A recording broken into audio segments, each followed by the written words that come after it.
live? Is it? Is it? Is it live? Live? Because Daryl Mack will do things like that. Come on. So Money Green had a good time with us. Seemed like it, yeah. He gave us a nice compliment. He did. I sent him. Well, I'm sending because, we can't have a post office that works. I'm sending him the TBT 800 mug. Very nice. I only have a couple laying around. But that's very cool. Not everybody gets them, but, Oh. People we have a good time with. That was a very, very fun time last week. He's a very smart man. Yeah, well, yeah. He runs his own talent agency. Oh, look at that. Mr. Throwback Thursday podcast just notified me on my phone. See? Nice. Because I smashed that subscribe button and I hit that bell. And hit the bell. Ding, ding. Patrick Ewing left the Knicks to become an assistant coach with the Washington Wizards. Okay. Why? Patrick Ewing left Georgetown to become a New York Knick. What are we saying? Well, he was done at Georgetown. Not the point. All right, let's see. We had a hell of a storm up here on July 4th. Yeah, we've got one coming in through here, I guess. Yeah. John's here, Lion's here, Cranky's here, Gail's here. What's up, everybody? I see 6 comments already. Look at this. Yeah. Everybody's in the house. Is it 5 already? 5 your time? Yes, sir. If you are in California, like some of our listeners, then yes, it is already 5 in the PM. In the Western time zone. Yes. All right, sir. All right. Does this mean you're ready? I've never been ready, but we can start. That is good. Because the minute you are ready, we are done.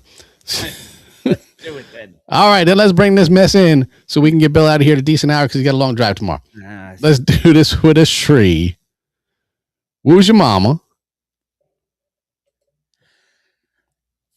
This week on the Mr. Throwback Thursday podcast, we bring you a fresh in piece. Mike D taking 5D on tour. Snoop drops the Snoop sickle. Andre 3000's silent piano film. Yeah, that didn't make any sense to me either. How hip-hop saved Scarface. Plus, the new Jay-Z and Rick Rubin doc. Yassine Bey's ecstatic reissue. Serious allegations against Russell Simmons. And new music from Kid Sensation. Episode 649 is coming out of the oven, and it's just about ready now. It's not just any day.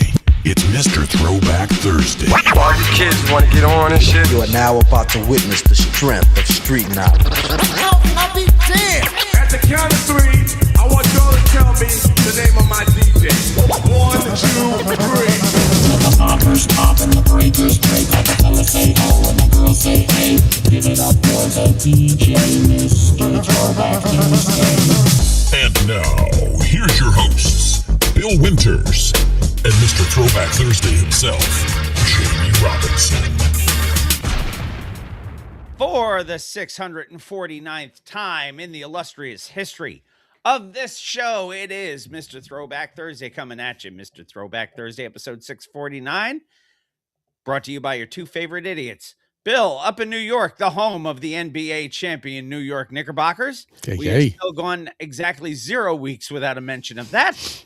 Sorry there, Cranky. And Jamie down in Virginia, but formerly from New York, home of the New York Knickerbockers. And yes. How are you, Jay? How was your 4th of July, bud? I'm well. It is what it was, Not one of my most celebrated holidays, but I did eat more stuff than I needed to be eating that day. And I actually was very good that day. I didn't eat a ton. We didn't, I worked most. Yeah, so you worked, yeah. So my 4th of July meal consisted of an Uncrustable. Was it a hamburger Uncrustable? Because you got to eat dogs of burgers on that day. No, it was peanut butter and jelly. I think that's the only ones they make. Oh, they make a peanut butter and honey, I think. Yeah, they have a honey spread. We just saw a bunch of them yesterday. And Nutella. Yeah. No, it's a chocolate hazelnut spread. Exactly. No brand affiliation. Not a sponsor. Not a sponsor, no. But no, I pulled a full 8 hours. Last week was a long week for me. 57 hours on the books for work last week. Nice. Me too. Yeah. Yeah, but mine was involving a lot of driving and a whole lot of weird medical shit. So. Yeah, no, mine was just staring at the computer screen and listening to us talk. Yes. So, Mr. Throwback Thursday, episode 649, coming at you with our standard menu. Standard nerds, yes. Hip hop headlines, of course. Some woo That is a thing we do. That is a thing we do. Woo news is a thing we do. Mm-hmm. We also do some new school news just to piss everybody off, and just because stupidity has to have its representation. Has to have its shine as well. Yeah. Woo news, of course. Shines like a turd. Yes. We have a one and done, which when I first saw it, I was like, wait a second. I thought it was a misprint. Mm-hmm. And I was like, he's not a one and done. We tried to talk to him a couple weeks ago, and then I was like, oh, that's a different letter in the middle. That is definitely a different letter in the middle. Yeah. It may look the same. And then I opened it up and I said, oh no, that is definitely not the same one. We will talk to that guy. We just got to make it work. We have a record of the week, which is a solo record from one of the members of our Artist of the Month, which was very well done on your part. Thank you. Thank you. And an old to the new from friend of the show. I think we have a drop from him. No, we don't. If only. Yeah. Well, maybe we can get on that. So it's your turn. I thought we had one. No, maybe it was from Larry. No, it was from somebody else. Not him. It was from somebody else. Never mind. Gotcha. It's tough. Oh, and the IT department just walked in to say hi. So and to quote Ice Cube, hey. No, I'm good. She just asked me if I wanted the AC on, and right now it's not brutally hot like it has been the last 4 days. So It's actually comfortable to sit here. So we just had granddaughter time today, so that's always fun. So she's home. I'm here. We have old. Me too. New. I'm here. We have Bill reads lyrics, of course. It's standard menu. And then we want to remind everybody that if you wish, you can join us on Wednesday afternoon for a special recording, which nobody knew about until just now. So, they would find out if they smashed that subscribe button, like you did, and then click that bell on there, which ding, will ding. remind you when we go live. We will be recording Wednesday afternoon for a special put it in a can. Yes. Put it in a can. That sounds gross. That's going to go on the board. He's typing it now. Put that in the board.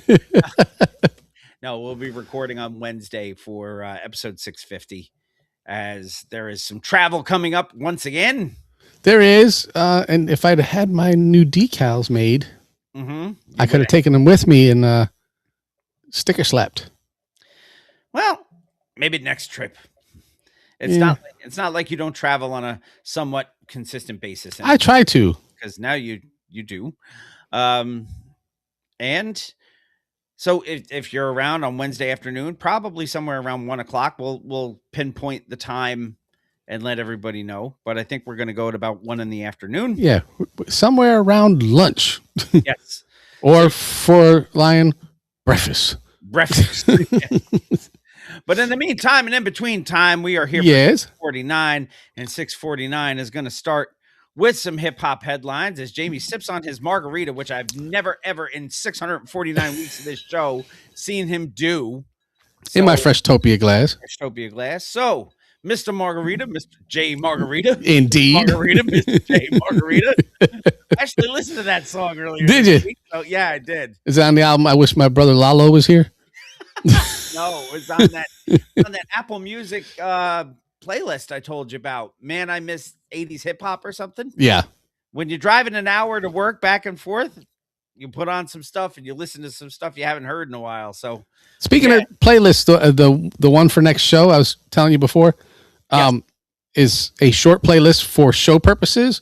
Yeah. As soon as the show is over and we've done our 10 or whatever songs, I will expand that playlist for the rest of the world. Right. So, but I wanted to keep it down. You will get an abridged playlist for show purposes, and then, as Jamie said, it will be expanded. Another Mr. Throwback Thursday exclusive Spotify playlist. So Indeed. if you're a Spotify subscriber, make sure you pay attention and click on that playlist and subscribe to that. So what you should do is start taking the same playlist and put it together on Apple for the other people. I probably should. Now that I have time during the week, I probably can. So that is something that I will do. You know what? Somebody put together our yacht. Jay Mill did. Jay Mill did. That's right. Yeah, Jeremy Miller put together our yacht rock and put that on Apple Music. And there's the sad thing is, though, there's so many things I've come across since then that I want to add, but I don't have ad capabilities on. What you do is you tell me, and I'll add them on mine, and then maybe his will automatically update. Who knows? The research department can attest that I've been listening to Mr. Dabalina so many Mr. times. Bob Dabalina? Mr. Dabalina, Mr. Bob Dabalina. That's a good song, man. Della Funky Homo Sapien is not one that you can sleep on. No. And I've been listening to, in fact, I actually did it at karaoke a couple of weeks ago. I did Gorillaz Clint Eastwood with Della Funky Homo Sapien. Yeah. Finally, someone let me out of my cage.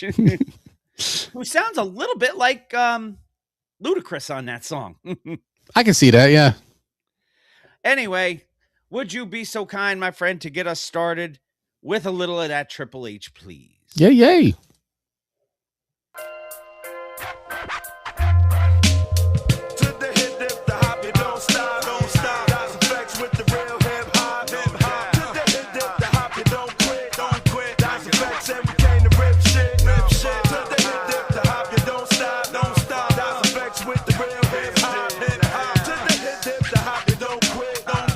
This is Hip Hop Headlines, brought to you by Mr. Throwback Thursday. We'll get on it. It's your turn. It is my turn, and my turn is going to start, unfortunately, with a fresh in piece. And you know what is funny? I was thinking about this today because I knew we were going to start with this. At the end of the year, I should go through and find all the fresh in pieces we do and make sure we do an in memoriam at the end of the year. We can definitely do that. That we can definitely make sure that these legends who leave us get their flowers when they should. This one really big loss. Yeah. And a big surprise, because when you told me, I had to look twice because I was like, wait a second, she's not that old. No, and she had a new single, I think last year. She had a new album coming out. There's a documentary coming out. You the new single as an old I don't think so, because I found out about it late and we had a bunch of other stuff going on at the time. Yeah, Lion. Let's talk about death. You know what's funny? That's the comic in me. Yeah, we have to acknowledge a massive loss for the hip hop community. Indeed. MC Sparky D, born as Doreen Broadnax, shockingly passing away at the age of 61 years old. Yeah, she's on this album. 61 years young. Yeah, where's Dr. Tim when we need him? He was the big purveyor of the Roxanne Wars album. So for anyone who knows any foundational history, Sparky D passed away. Yeah, we don't bring you fake news here, Lion. If we put it out, we've done the research. Sparky was an absolute trailblazer who helped establish women as a formidable force during the genre's earliest years. She hailed from Brownsville, Brooklyn. She's best known for her legendary role in the historic Roxanne Wars, as Jamie just held up. Her 1985 response record, Sparky's Turn, Roxanne, You're Through, remains a defining moment in early battle rap that proved women could compete at the highest absolute lyrical level. Now, I know everybody falls back on this one, but the big one of hers for me was He's My DJ. And that because Red Alert was her DJ at the time. Yep. So when we were listening to Red Alert, there's an intro, which maybe we'll play the Red Alert drop later. There's an Yeah. intro later where it goes, Red, where's the beat? And what's the deal, everybody? He used to use that for the intro to his show sometimes. Mm-hmm. Yeah, legends across the culture from DJ Premier to MC Shah Rock, the luminary icon and friend of the show, have poured out tributes praising her relentless delivery and uncompromising authenticity on the microphone. Later in life, she was incredibly open about her personal battles with addiction and the closed doors of the industry, eventually finding redemption and turning her life over to God as a gospel artist. Her legacy of courage and lyrical excellence will forever be a foundational chapter in hip-hop culture. Sparky's turn was massive and a defining moment in the historic Roxanne Wars. When you look back, Jay, at the foundation of the culture, that's one of the first multi-artist beefs I can think of. Yeah. I don't know if there were any multi before that. No. I mean, there was UTFO, and then Roxanne called back, and then the world went, wait, this is a thing we can do this? This is a thing we're doing now on records? It basically was the origin point for battle rap. On vinyl. On vinyl, yeah. Yes. So Sparky was a big part of that. Oh, yeah. Premier specifically praised Sparky's relentless voice and delivery, noting that it made her an instant force. I think people should go back and listen to Sparky and listen to her cadence. And yes. Raw aggression that she had. Because I got to be honest with you, a lot of the female MCs I'm hearing now are all cookie cutter, and they don't have that je ne sais quoi, I guess. Mm-hmm. That panache, the grit. So, yeah, Sparky, of course, as the other females at the time, had to kick down massive industry doors while dealing with incredible personal struggles. With the landscape of the culture being what it is today, is hip hop media, are the artists in the media doing a good enough job giving the foundational female architects their flowers? We go above and beyond a lot of times to make sure that the foundational artists get their flowers, especially while they're still living. That's one of the reasons why we do this. But we don't specifically go out of our way, because we don't treat the female MCs as anything other than just dope MCs. Right. Yeah. That has always been a thing for us. We're not saying we're any better, but we're different than most people. We don't classify MCs as MCs and female MCs. If you are a dope MC, you are a dope MC. It doesn't matter what your gender is. Yeah. A dope MC. Indeed. I don't care what's between your legs, as long as you can handle it on the mic. Yeah. And Sparky was one who was not to be played with. I was just looking back through my Facebook messages, because I've been Facebook friends with Doreen for years. In 2014, in May, so that's 4 months after we started this show. Yep. She said, anything I can help with when you're doing this show, so you let me know where to send it. Said, God bless you and thank you for supporting real hip hop. And then in 2017, I had mentioned that she had a new song called Open Casket, which we had to have played because I asked her if we could play it. And she said, of course you can. So, I mean, there were a few. Let me see. That was 2017. I think that should still be on our website. Yeah, everything's on our website. It's just a matter of there being the actual audio to support it. Yeah. March of 2017. March 9th, 2017. Episode 162, entitled Mr. TBT Only Blacker. And the old to the new was Sparky D's Open Casket. Look at that. See? So, record of the week that week was Jungle Brothers, Done by the Forces of Nature. Nature. Nice. One and done that week was West Side Connection. Mm-hmm.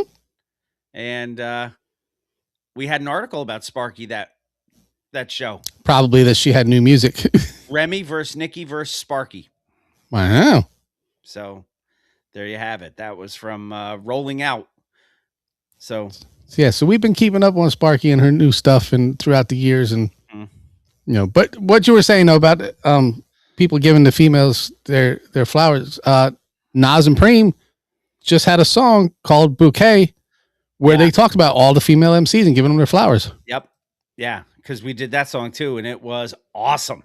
Yeah. So Mr. Throwback Thursday and everybody associated with this show extends our deepest condolences and thoughts to the friends, fans, and family of Doreen Broadnax, professionally known as MC Sparky D, taken away from us at the way too early age of 61.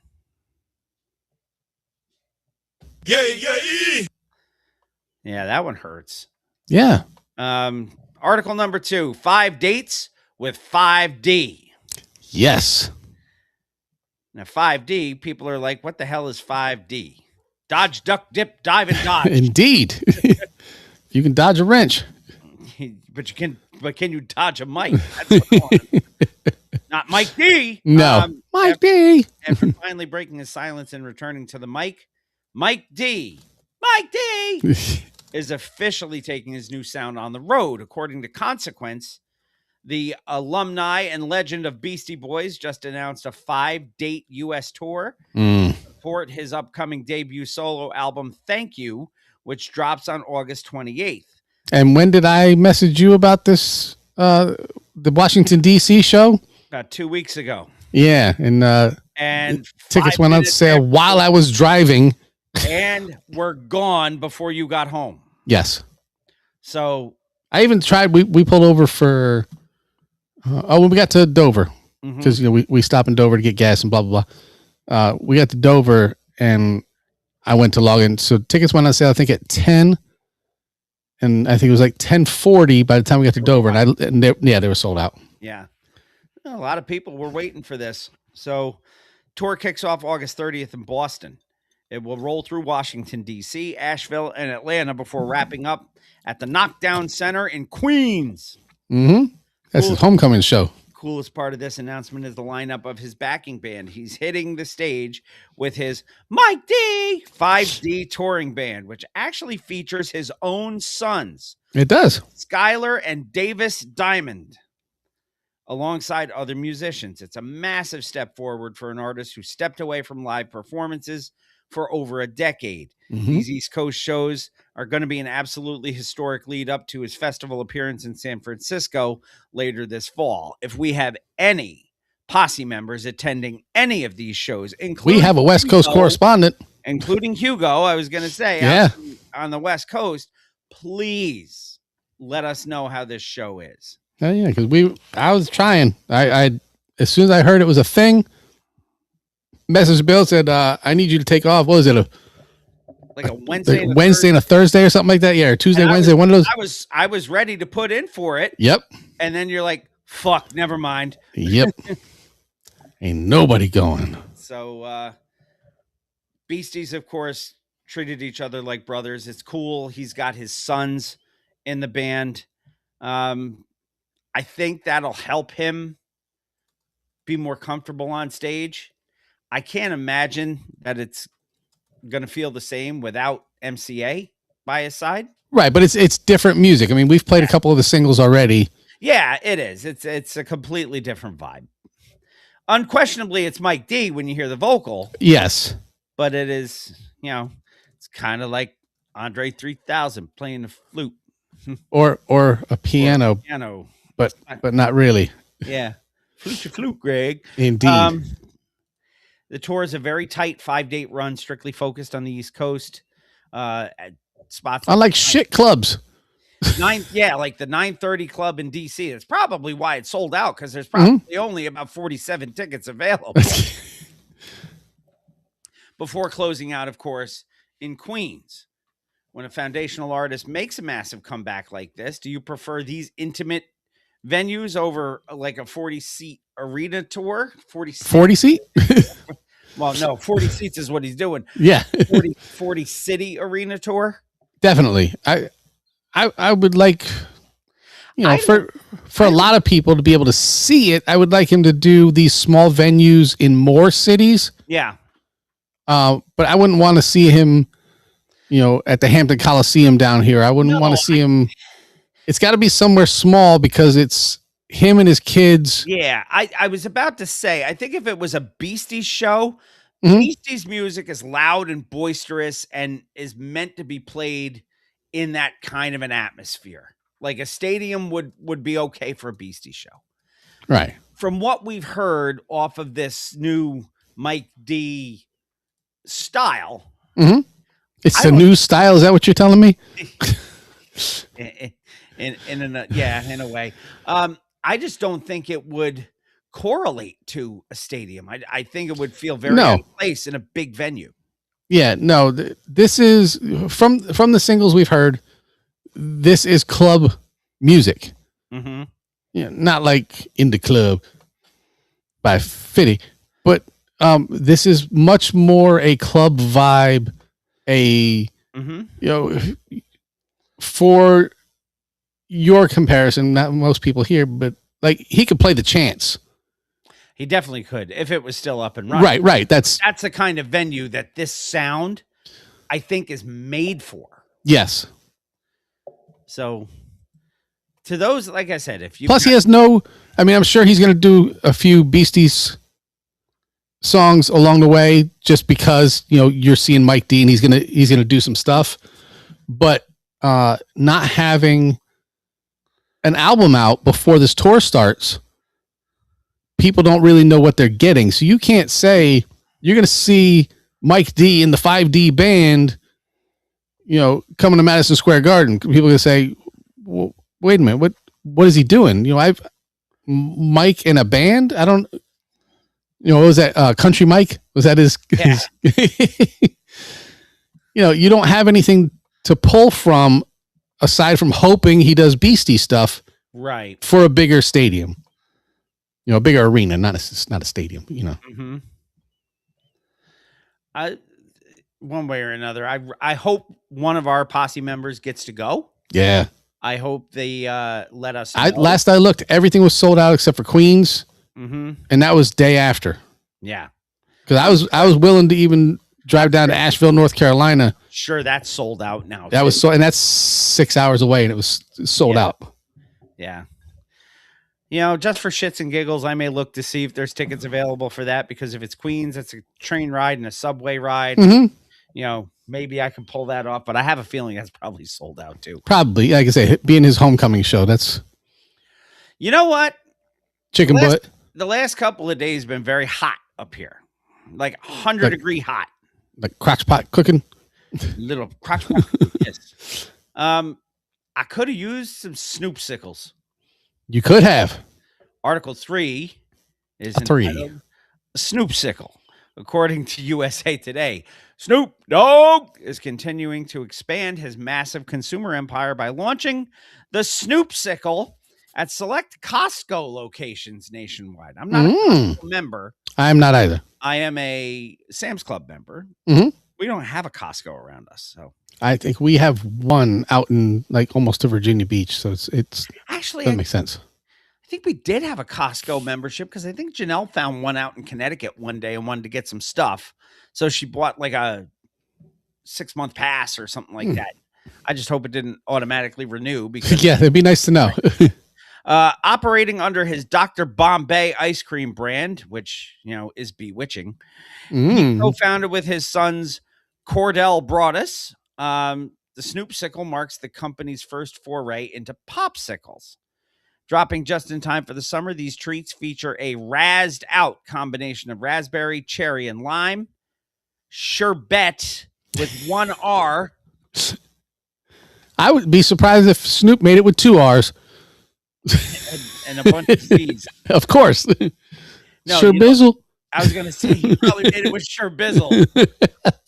Made with real fruit juice and no artificial colors. They're rolling out in 24-count bulk boxes for about $15. That's actually not bad, man. No, Gail says she's got a Costco membership. She's going to get some and let us know how they are. Nice. It's wild to watch Snoop continuously transform his brand into these highly successful, family-friendly products, proving once again, that the golden era icons can absolutely dominate massive retail spaces just as well as the charts. When you get these, Gail, I want you to film yourself opening the box and blind taste testing them to let us know if they're any good. And you can send it to us and we will post it on the show, because Well, of course we will. either that or we'll have you come on live while we're and sample them. while we're recording. You can open up the box and give us a live report. But either way, we need the Gale on the Street Yes. report on the Snoopsicle. So the Snoopsicle is a very specific blend of raspberry, cherry, and lime sherbizzle. Indeed. Does a bold sherbizzle profile like that actually work well as a frozen drink base, or is it generally too overpowering to mix with premium spirits? I am not. I like to mix drinks sometimes. I don't do a whole lot of mixed drinks with either ice cream or sherbet or anything like that. Mhm. A frozen mudslide once in a blue moon I'll throw together, but Yeah, I think my extent is a pina colada. But I don't even As throw far as ice cream frozen? or anything like that. No, that's what I'm saying. As far as frozen anythings that I make, Yeah. Oh no, I'll make frozen drinks. I've got the frozen concoction maker. as do I. Yeah. I make the pina coladas. I make Mhm. the daiquiris. Yeah, I can't put. You can't put rum in anything because your wife hates rum. She does. Yes. We had that conversation Yes. last week. But I can substitute vodka and everything's happy. Yeah, which is. But no, I'm not putting any milk-based product in my alcohol. See, I don't mind that so much. I like Kahlua and milk. Mhm. Do I get caught in the rain? Sometimes. I don't run as fast as I used to. I got caught in the rain the other day when the freaking storm hit. I'll tell you that. I actually watched a transformer blow Bill's up. also not taking out personal ads No. in the newspaper line. No. My wife would fucking kill me. Are you kidding? Well, no, if you follow the song, she's the one whose ad you're answering, so it's okay. Well, I'd kill her for answering it. That song is very problematic. Well, yeah. It's a shame we just do hip hop, because we could do an entire show on songs with problematic themes. And they're getting more and more of them as the years go on and things change. and more that you didn't realize were problematic until later on. Mhm. I am a huge fan of Heart. First time I heard All I Want to Do Is Make Love to You, I did not pay attention to the lyrics. Say, oh, isn't that such a nice song? And then all of a sudden I paid attention to the lyrics, and Most people that is probably don't listen to the lyrics. That is a problematic song. Nah, she doesn't want the man. And what's even more problematic is I know people who've lived that lyric. Get in, get out, quit fucking about. Yes. And you do too. I will tell you off air. That would be after the stream is done and the patrons are cut off. Yeah, so very problematic. Oh yes, you should definitely look up the lyrics line. That's a good one. Well, I'll give you the rundown. 31. Go ahead. Basically, it's about a woman who picks up a stranger on the street hitchhiking. Her husband is infertile. Mm-hmm. And she picks up this guy on the street, brings him to a hotel, and gets knocked up. The lyric, That was the goal, though. That was the all lyric she wanted. I was the flower, you were the seed. We walked in the garden, you planted a tree. That's what she wanted.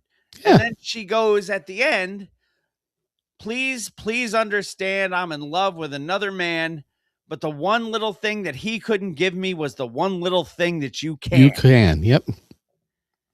And it was a baby. Yeah.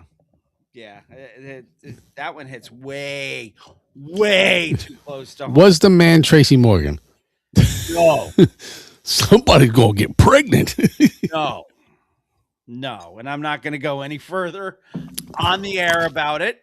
Nope. I will talk to you in private. Noted as such.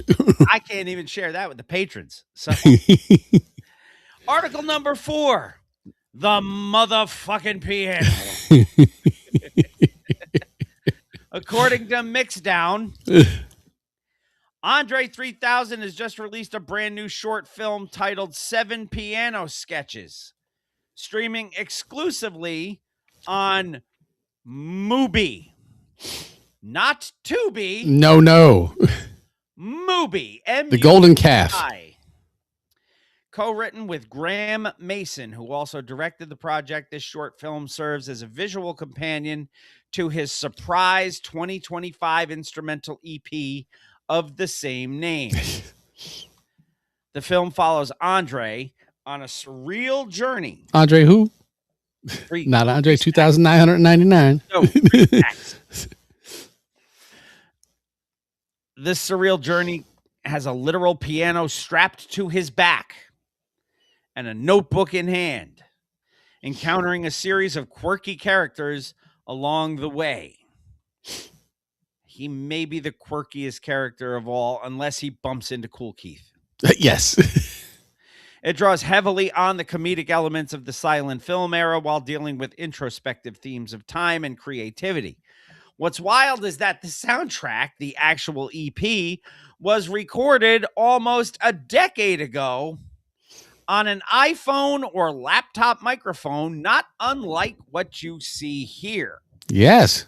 While he and his son were living in a sparsely furnished house in Texas. Is that the son that he was talking about when he Miss Jackson? I'm sorry, Miss Jackson. Ooh. Was that the voodoo priestess's son? You do not mention her name. That is why I did not. She will come for you. Andre jokingly referred to it as the worst rap album in history because there are absolutely no lyrics, but completely emotionally freeing. It's another brilliant, unpredictable pivot from a true visionary. Very problematic, very darn problematic, very problematic, very darn problematic. I knew where he was going. Well, you would think that John's been listening to that song lately or something. Yes. And the fact that I picked up on that, because you have also been listening. I have, yes. So I can't believe it. When I read it, the first thing I thought of was Mr. Dabalina, Mr. Yeah. So the timing is bad. No, it's not. Actually worked out very well. Oh, John, a couple of weeks ago, was it 2 weeks ago, I think. Where we had the double? We had the double intro. Yeah. Did you get notification of that? And did you get the notification of the album where the intro was song number 3? 3? We've had some Johnisms in the last couple of weeks. We have. No, not John. That we were not. Oh, John spreads the news. Yes, he relays. Yes, to the DJ introduction. Anonymous DJ introduction. Yes. John is our contact for that. So indeed. Yeah, we had a couple of things for you to pass along. And I was very, very happy about those. And then you weren't here. So he recorded that shit on an iPhone or a laptop microphone. Andre calls it the best, worst rap album in history because it lacks lyrics entirely, but provided an emotional palate cleanser. Yes, I know. And we've been thinking of you. Yes. On that. I hope we provided a little levity while you were doing that. Is this kind of total unapologetic detachment from traditional hip hop expectations the only way people like Andre can avoid creative burnout this far down the career road? What Andre could do is finally drop a solo hip hop album and solidify himself as a hip hop top tier MC. Yeah, but he won't do it. But instead, he does this. He does his, Charlie Chaplin plays the piano or whatever it is. And yeah, he does this. Yeah. Or he wanders through airports playing his flute. He calls it the best, worst rap album in history. If you had to name the best, worst rap album in history, ooh, where are you going with it? That's tough. The best, worst one. Was that the boys from the bottom? Is that? I'm gonna say because it's not a great album, but I enjoy it way too much. Mm-hmm. Donald D. The Syndicate Sniper? Yeah. His solo album is not a good record, Jay. It's just not. But I like it. And so do I. But it's not. It's when I listen to that, it's the same feeling I get when I watch Rocky Horror or Lamageddon Mm-hmm. or Deathbed, the bed that That eats. I know it's terrible, but the terrible is what makes it enjoyable. Mm. Maybe I mean, you could go back to Maybe you Sean could- Brown and the Rapping Duke for that. Rappin' Duke could be. Yep. 2 Live Crew records could Yeah. be like that. Um, They're not great, but they're fun as fuck. Joski Love Mm-hmm. out there doing the Pee Wee Herman. Mm-hmm. So there you go. Let's throw that out to the posse. What is the best, worst rap album in history, in your opinion? I want you to hit us up. Go to MrThrowbackThursday.com, click that microphone, and let us know what your best, worst rap album in history is. And hopefully we'll have some that we can play when we record again this coming Wednesday for episodes Or next week. or next Or week, 2 weeks, whatever. whenever it is. Yeah. Episode 651. Article number 5, hip hop saved Al Pacino. Hooah. Hooah! We have an incredible retrospective that dropped recently, looking back at one of the most important films in hip hop history. A recent article breaks down exactly how Brian De Palma's Scarface went from being a critical and commercial disappointment in 1983 to becoming an untouchable cult classic. Hmm? I think we've talked about the hip hop influence Oh, in most this definitely. movie in the past. So does this become the best, worst movie? Hip hop movie? Oh, yeah. Because Maybe. it was not well received At when the it was time, released. It really wasn't. No. The worst hip hop movie, not the best worst hip hop movie, was, out of all the ones we've watched, as much as You say Body Rock. Say it. no, Tougher Than Leather was worse. Okay, I will give you that. But Tougher worse Than than Leather was worse. worse than the two of them combined. Please, Hammer, don't hurt him. The movie. The long form music video. Yes. No, it's specified. The movie. Even says that on the It's, IMDb it's like Mantronics is the album. The movie. Oh, good God. Yeah, that movie was just awful. Scarface hit first theaters. When did that come out originally?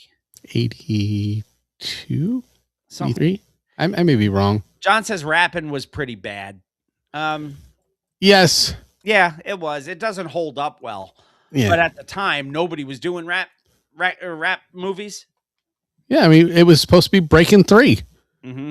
And then the people who did Breaking, which was Golden Globus. So if Golden Globus is saying, no, we don't want to do it. Yeah.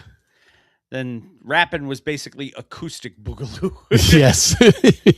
We had electric boogaloo for 2. But we were talking to Mark Money Green last week and how he is lifelong friends with Master G from the Sugar Hill Gang. And Master G's little brother was in Rappin'. Mm-hmm. Look at me going full circle and whatnot. We learned that last week. So when that movie first hit theaters, Scarface, critics hated it. They slammed the violence, the endless profanity, the massive runtime. I think at one point before, what was it? Goodfellas, I think, took the title of the most F words in the movie, because Joe Pesci was just dropping that everywhere. Well, yeah. I think before that, Scarface had the record. Mhm. However, the film found a massive, unexpected second life once it hit VHS. Thank God for the video stores of the 1980s, right? Yes. That gritty, unapologetic story of an immigrant starting with nothing and aggressively taking over the world resonated deeply with the streets and eventually the burgeoning hip hop community.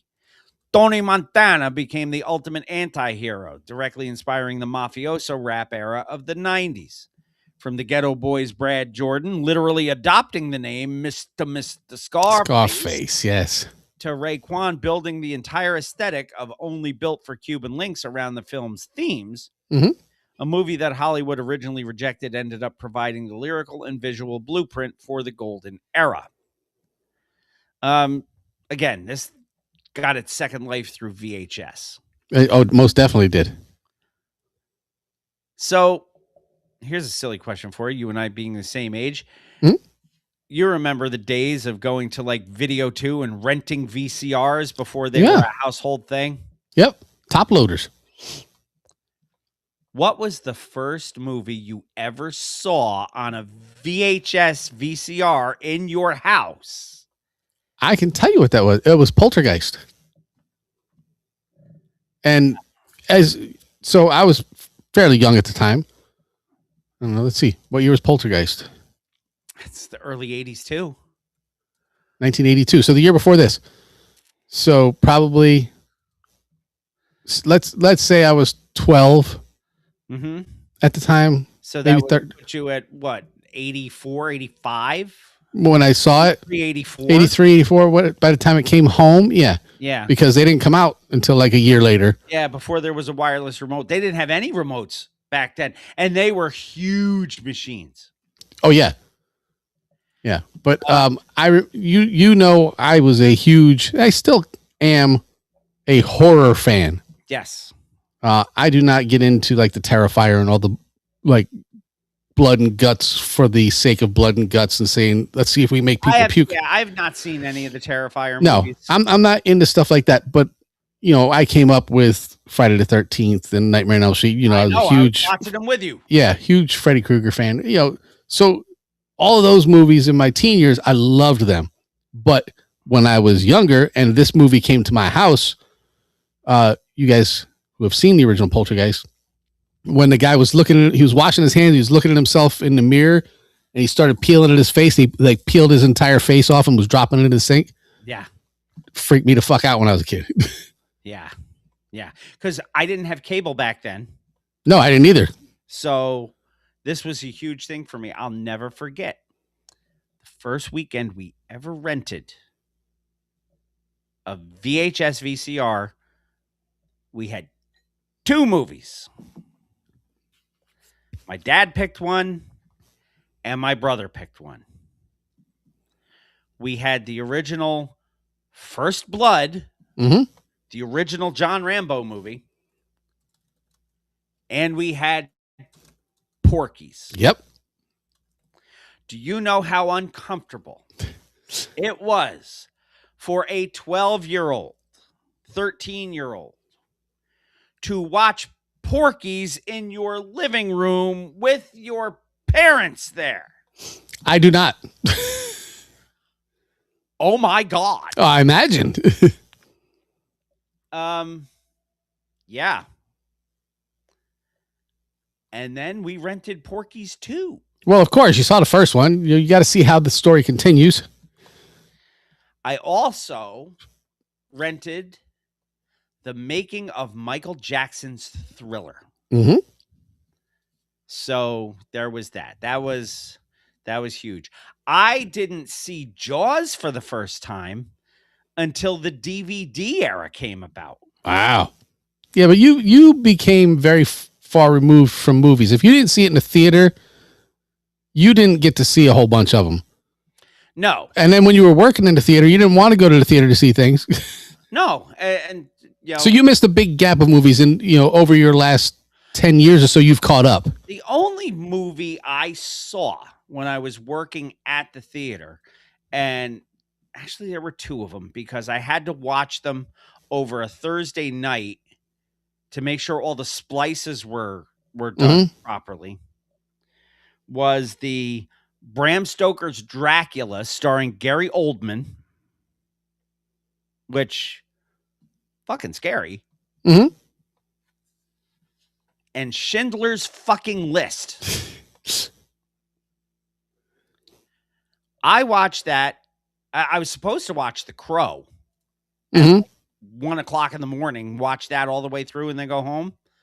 And there was so many problems with that reel. We ended up canceling showing it that week and had to get a different print of it. So I never saw that one. And you weren't working in the theater when we saw Mo Better Blues.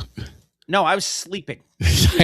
I know. I fell asleep in the theater for Mo Better Blues. I do recall. I did not fall asleep for Nightmare on Elm Street. I believe it was, what was it, 4 or 5? 4 with Mo D. Which one was it? The Dream Child? I think it was the Dream Child, which I think would have been 5. Yeah. Because it was Dream Warriors was 3, Dream Master was 4, Yeah. Dream Child was 5. And I think that's the one that had Mo D on the, what, Mhm. get him? Well, Well, I I got them. But yeah, the VHS era. But I didn't see Scarface until it came out on cable. Mhm. Had no interest in seeing Scarface and stumbled upon it one night. And after about 20 minutes, I was ready to turn it off, but everybody else in the family was watching it. And I was like, this isn't a big thing. And then, yep, Helter Skelter. I remember that. We didn't, I remember picking it up in the video store, but never brought it home. So, man, the VHS days. Went to the video shop at the end of, what was it, Mills Cross or South Cross? South Cross, yeah. South Cross.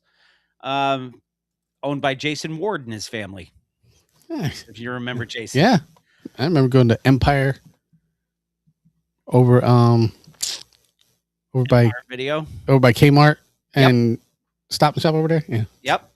And then was it Video 2 was in the Hyde Park Plaza. Mhm. Owned by, I believe, the Bourbeau Brands family. Mhm. So, yeah, there's a long time. That's where we got our first VCR from. So, yeah, Scarface. Not Mr. Mister. No, thank God for VHS. I'll tell you what isn't on VHS. The Hawaiian Sophie documentary that just dropped. You don't know that. Everybody's into retro media now. They could be releasing a VHS copy. Who knows? Probably could. And with him out here on his 30th anniversary, dumping $1 million sets of stuff, who knows?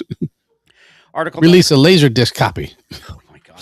Article number 6. Hove Doc. HBO just dropped the official teaser for a brand new 8-part documentary series titled Jay-Z in 8.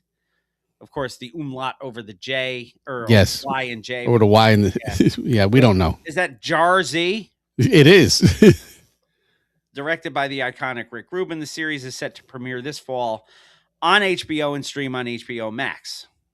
Instead of a traditional narrator-driven biography, this project centers entirely on an intimate, extended conversation between Hawaiian Sophie and Rick Rubin. They strip everything down to dive deep into Sophie's music, his lyrics, his life experiences, and his overall creative process. Indeed. In the new trailer, Hawaiian Sophie drops a heavy reflection on his journey, stating, "The pain, you don't say it's necessary, you don't say you need it, but if it's there, you use it." With Academy Award winner Daniel Kaluuya from Get Out. Yep. Stepping in as an executive producer alongside Sean Carter, the real name of one Hawaiian Sophie, and Rick Rubin, this is shaping up to be an absolute masterclass in hip-hop history. The entire series, of course, relies on this direct dialogue format. Rubin did one like that with Paul McCartney. Oh. McCartney 3-2-1, yeah. Do you think relying strictly on raw conversation without a standard third-party talking head is the most authentic way to document these kind of things? Or how cool would it be if you get Morgan Freeman to narrate this shit? Because Morgan Freeman's the man. I would actually prefer Bob Goldthwait to narrate it. That's funny. That's always my answer when people are like, "Oh, who would you have narrate your life?" Bob Goldthwait. And of course, it comes out with the 30-year milestone of Reasonable Doubt as well. Right. So Because he's a business man. if that's your thing, turn it on to HBO and let me know. I probably will not be watching it. I don't know, unless I've got nothing better to do and I can't sleep and I can find it. Maybe I'll watch it for show's Yeah, sake. maybe it shows up on Plex. You never know. We are up to article number, Article number Super 7. brought to you by super7.com/MR Throwback Thursday. What you got this week, Jay? I got Dave from De La Soul. There you go. How about having Emo Phillips narrate your life? There's a Or Tiny Tim. oh, he did. Article number Super 7, Yasin Bey reissue. Yasin Bey, the legendary artist formerly known as Mos Def, has officially partnered with Rhymesayers Entertainment to reissue his acclaimed 2009 masterpiece, The Ecstatic. This marks the first time the Grammy-nominated project has been given an official reissue in over 15 years. This physical drop is set for August 14th across multiple formats, including a limited black and red marble vinyl pressing and a massive deluxe edition featuring a 120-page hardcover book of behind-the-scenes photography by Cognito. On the digital front, Bey took a unique route, partnering exclusively with Cubas to stream the album immediately in high-resolution, lossless audio. Sure, it's not Kubas. Maybe. I Cubas. don't know. Qobuz. All I know is that you would not get credit for playing that in Scrabble. No, isn't that a member of TLC? No, that was T-Boz. Oh, sorry. And Yes. at first I thought it was an old video game where a little yellow dude jumps on Orange. different blocks. Orange? Well, Yes. There's a DJ named after him. Yes. Cubert. Yes.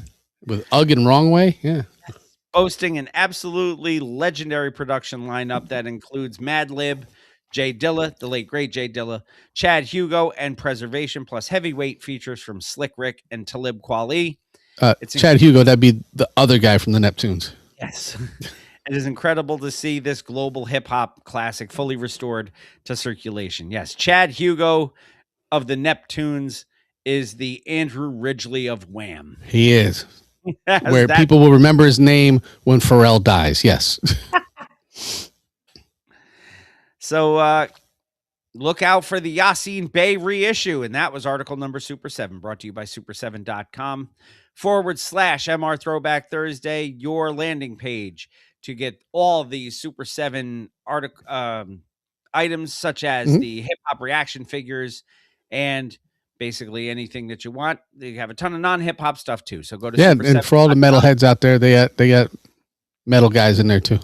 So go to super7.com/MR Throwback Thursday. Let them know Mr. Throwback Thursday keeps it real with classic toys and classic beats. They got a whole line of G.I. Joe that just dropped again. Article number 8. You can run, but you can't hide. You can run, but you can't hide. Indeed. Fortunately, we have to cover another very serious and dark legal update regarding one of the most powerful foundational figures in hip-hop history. Yeah. We have followed this case over the course of the last multitude of years. Oh, most definitely. Yasin Bailey. Yes. Yasin Bailey.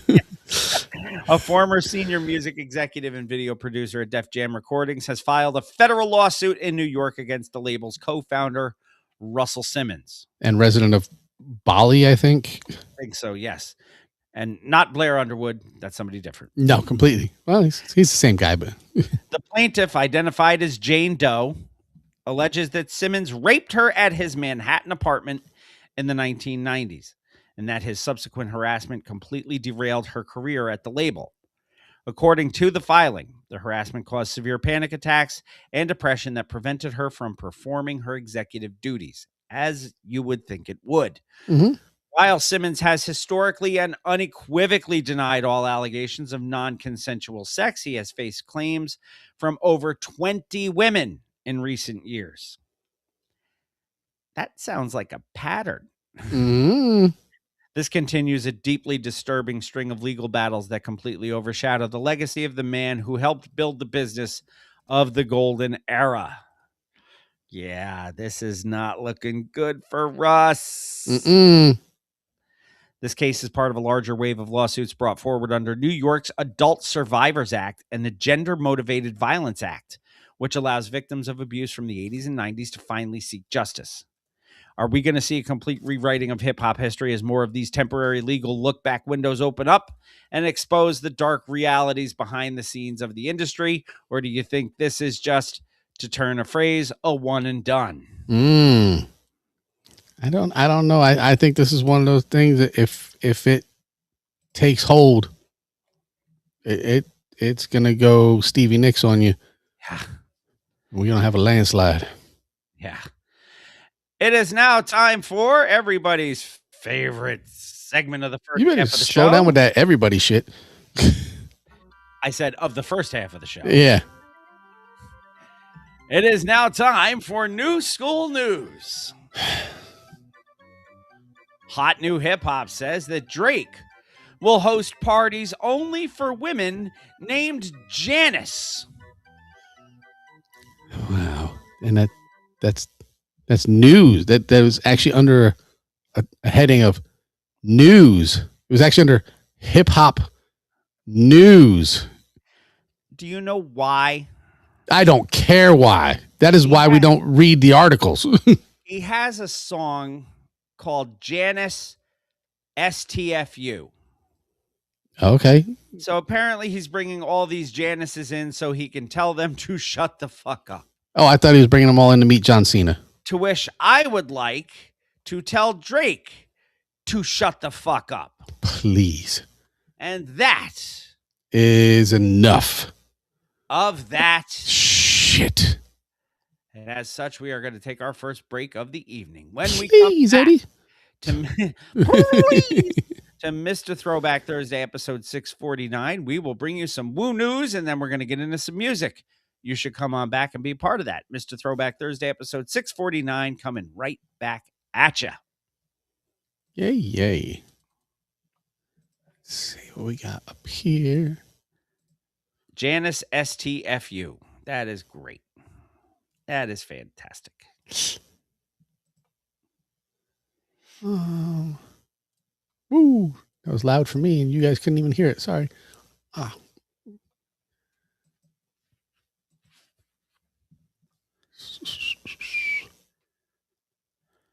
What is it? Drake makes music for men who sigh until you ask them what's wrong.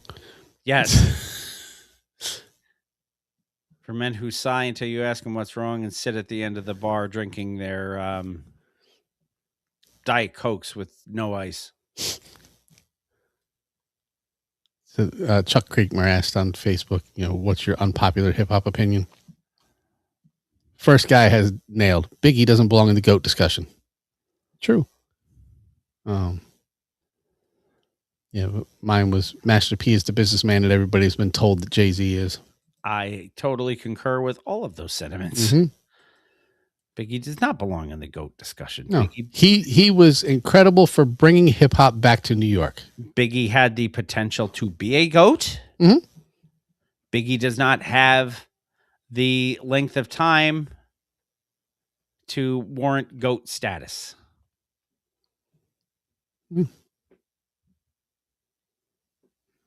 Let's see.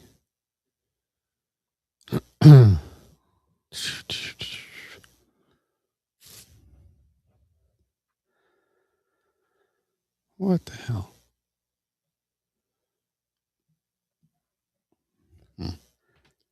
Trying to get this shit figured out. And something is not going right. Not that any of you care. And it's okay that you don't care. Because you just want the finished product. And patrons, sorry, because you get all this bullshit. And the finished product doesn't have any of this bullshit. Let's see. Layers. I gotta come down here. I gotta turn the volume on. I gotta make sure I have my shimmy ready. Because we need to shimmy. Oh, you see I got my DJ Newmark shirt on? I do now. I did not change tonight. I had this polo shirt on from when I got back from the baby. So, and she didn't puke on it. So You went and saw Bebe's Kids? I saw Wyatt's kids who was baby. Them baby's kids. Yeah, no, I'm rocking my DJ Newmark for the culture shirt tonight. If you guys don't have them, I'm gonna show it again.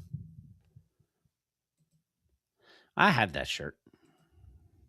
I have that shirt on because I represent the friends of the show on the show. Shout out to DJ Newmark. If we cannot throw somebody out of the league, get them to withdraw. We're looking for one other person to join the league so we can bring Newmark in because he expressed interest in being in the league. And anybody who wants to be in, we like to keep them in, even if it makes us have 38 teams in the league. I don't like 38 teams, but we will do it. We can do 37. That would be very difficult. We'll have 36 chambers of the football league. Something like that, yes. All right, I'm going to unmute, which means you're going to echo, so shush. And then I'm going to hit this drop. And then we'll come in with some woo, woo, woo. Sounds good. All right, let's do that with a Shree. Who's your mama? Red, where's the beat?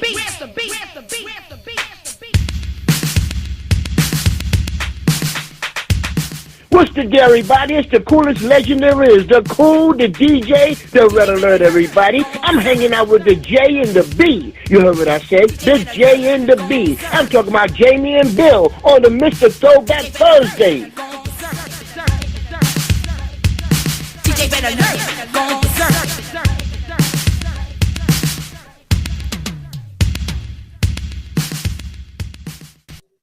Yo, 1 2 1 2.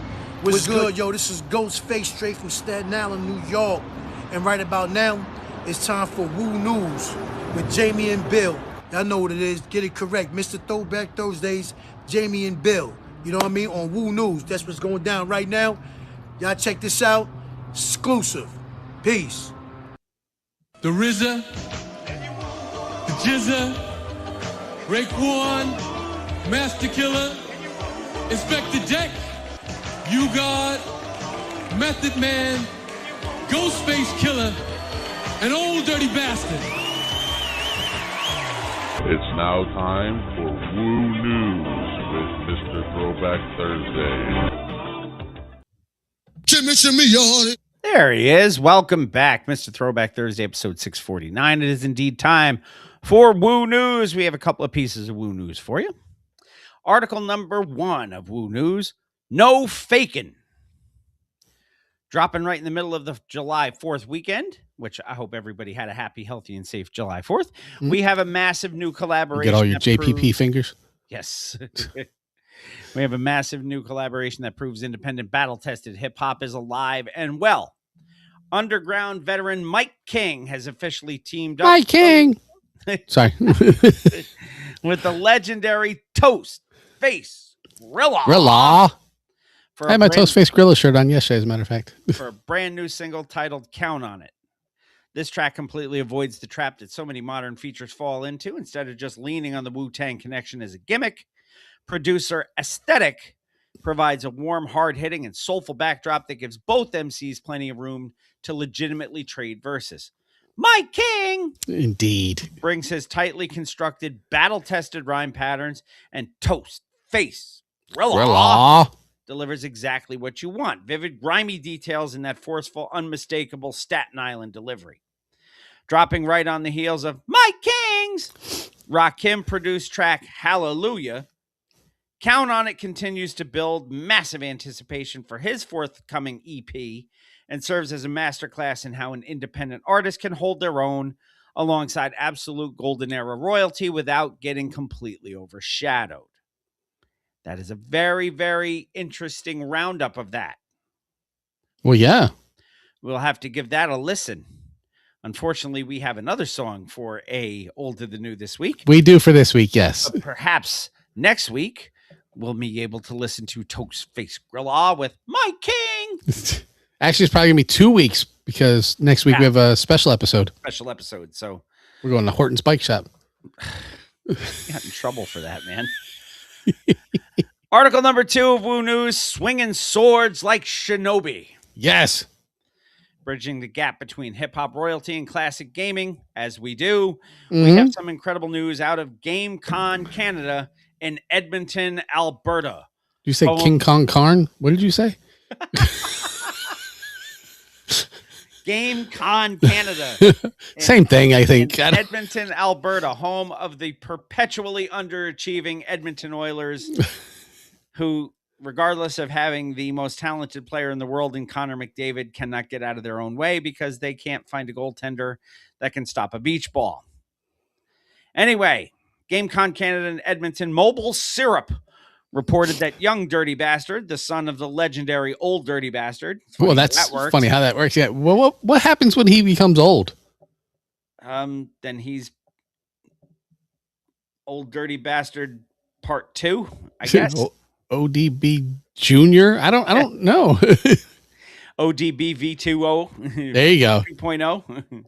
ODB no, 2.0. ODB. Yeah, he'll have a jersey that'll just say ODB 2. Anyway, young Dirty Bastard was a massive special guest holding down a celebrity panel where he opened up about playing Dreamcast games and his deep connection to the culture. I never had a Sega Dreamcast. I did not own one. I played one. The controller was very weird. Mm-hmm. Remember how like the N64 controller was so weird? Yeah. The Dreamcast controller was also weird. The biggest takeaway is YDB's official partnership with Sega to help launch the recent revival of Shinobi. Sega. I loved Shinobi. The Wu-Tang legacy has always been heavily influenced by martial arts and Eastern mythology, so linking up with a foundational ninja franchise makes perfect sense. I might have Shinobi here for my Genesis. I liked Ninja Gaiden. I like Ninja Gaiden in the arcade where it had the button on the top where if you jumped over and then you push the button, it would grab somebody and throw them. Yeah. I love that game. YDB not only dropped an original track titled The Path Just Begun specifically for the game, but he also released a limited edition Shinobi apparel line through his brand Dirty Magic. It's an amazing example of the next generation officially taking the torch and keeping the East meets West martial arts hip-hop aesthetic alive in the modern gaming era. And I know as soon as that comes around, you'll find it. Well, that's kind of what I do. Because Sega! I'm still waiting on that. What was the other one? The Wu-Tang one that they were doing on Steam. The Rise of the Deceiver, I think it was called. Yes. We talked about it last year. About that. Yeah. I guess that's still not out right now. No. I know because I have a pre-order of it. Because YDB is putting this out, I think it's appropriate to remind everybody that ODB is still deceased. What? And YouGod is still not. YouGod. Yes, he's still YouGod. Some things will not change here. YouGod being YouGod is one of them. Would you be so kind, sir, to allow me to start with some music? Sure, that's what a lot of people come here for. It's just the music anyways. We have a one and done this week. We want the funk. No, that's not it. Plate full of funk. Indeed. Your one and done. 1995 release. It doesn't say. Oh, yes. Grape Tree Records. And yeah, this album cover is just awful. It's not far behind. And I believe this is a true one and done. I see nothing else by this artist. I don't see anything else. Pay no attention to what's going on over there. Your one and done for episode 649 comes to you from rap group DDC, which has two different meanings. That's crazy already. Dog Day Church. Yep. Or Direct Destination Confirmed. Does that make them like one of those Christian hip hop bands or something? I have no idea. I don't know either. Where's all our Christian hip hop fans? Oh yeah, we don't have any. The name of the record. Plate full of funk. Plate full of funk. Consisting of Jeff Adams as Samp, Scott Simp? Wilson, and Aaron Wiederspawn. Yeah, that goes up in the Barnes Burpo category there. Yeah. So that is DDC. The record is Plate Full of Funk. And DJ Introduction says it's already there. I have 16 tracks on this thing. That is probably 16 too many.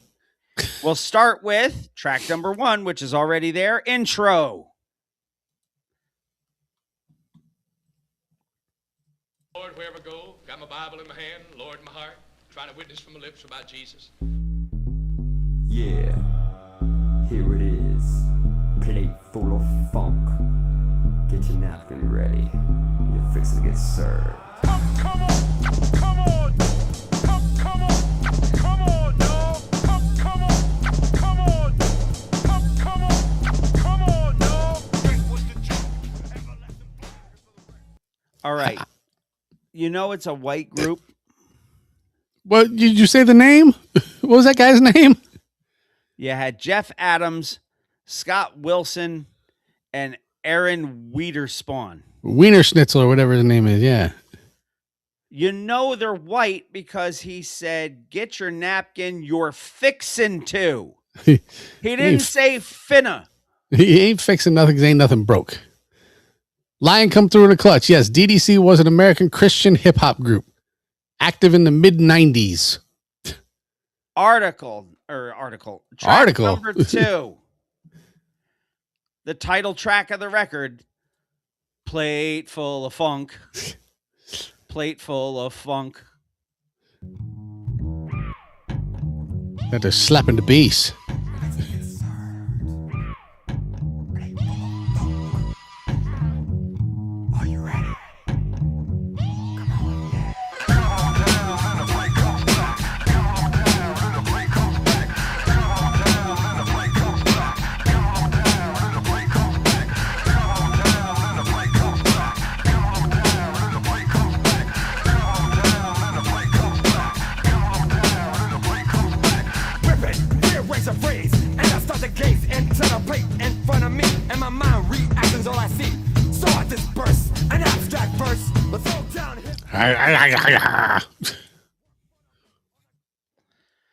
Being the toughest white rapper is like being the prettiest girl in the trailer park. Yeah. Thank you, John. This is something. Track number 3, Abstract. Does this feature Q-Tip? It does not. Oh, okay.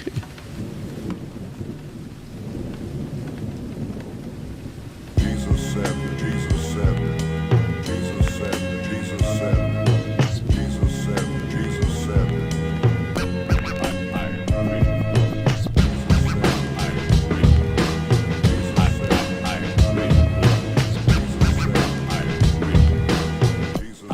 I am really here. Insight on the sight, I knew I bring a preacher. I lift up Jesus on the track is our teacher. Always when I write, it's God the King. Take it to the streets and I sing. Glowing, till the make and whistle. I step into a burger by stepping at crystal. It's time we raise. Say we're going to add gristle? I don't know. I'm looking at this plate full of funk here. And it's like tomatoes with pickles on it. That is an entree. Or a side dish, sorry. It's a side dish. I do not know what's on the bun because I'm scared to look. It's garbage. But it's like an onion, a CD. I don't know what the hell else. Then there's a CD on the plate. And then there's what I assume are French fried potatoes. I know them French fried potatoes. Mm-hmm. I don't know what's going on here. Track number 4. It's very abstract, if you will. Yes. Track number 4, Funky Style. Isn't that a nice and smooth? I got a funky rhyme with a funky style. I don't really think this is easy.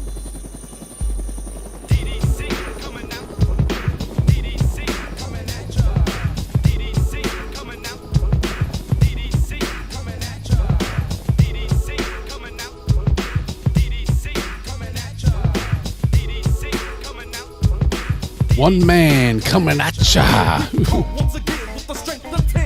It's funky, going nowhere to begin. After nigga the knocks folk to the tip top 10. DDC kicking it with the zoom boom bang. Diggity don't drum. He says zoom boom bang. That's a lyric he wrote. He did. And he's trying to use the DOS effects style. Does he also want to zoom a zoom zoom and a boom boom? Let him. Track number 5 is a Be like 31 Mystical, shaking his rump. 31-second track called Moses 1. That's the number 1, not Moses 1. Is that Moses' license plate? Apparently so. And that goes right into track number 6, God's Trunk. That's where he keeps all his junk. Like Hello? Hello? Yep.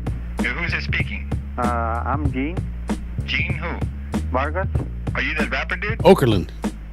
Who raps over there? You mean rap? Yeah. Oh, that's my son. Gino B. Gino B. Yeah. He'll be home around 7 if you want to call him. Okay, just tell him play full of phone calls.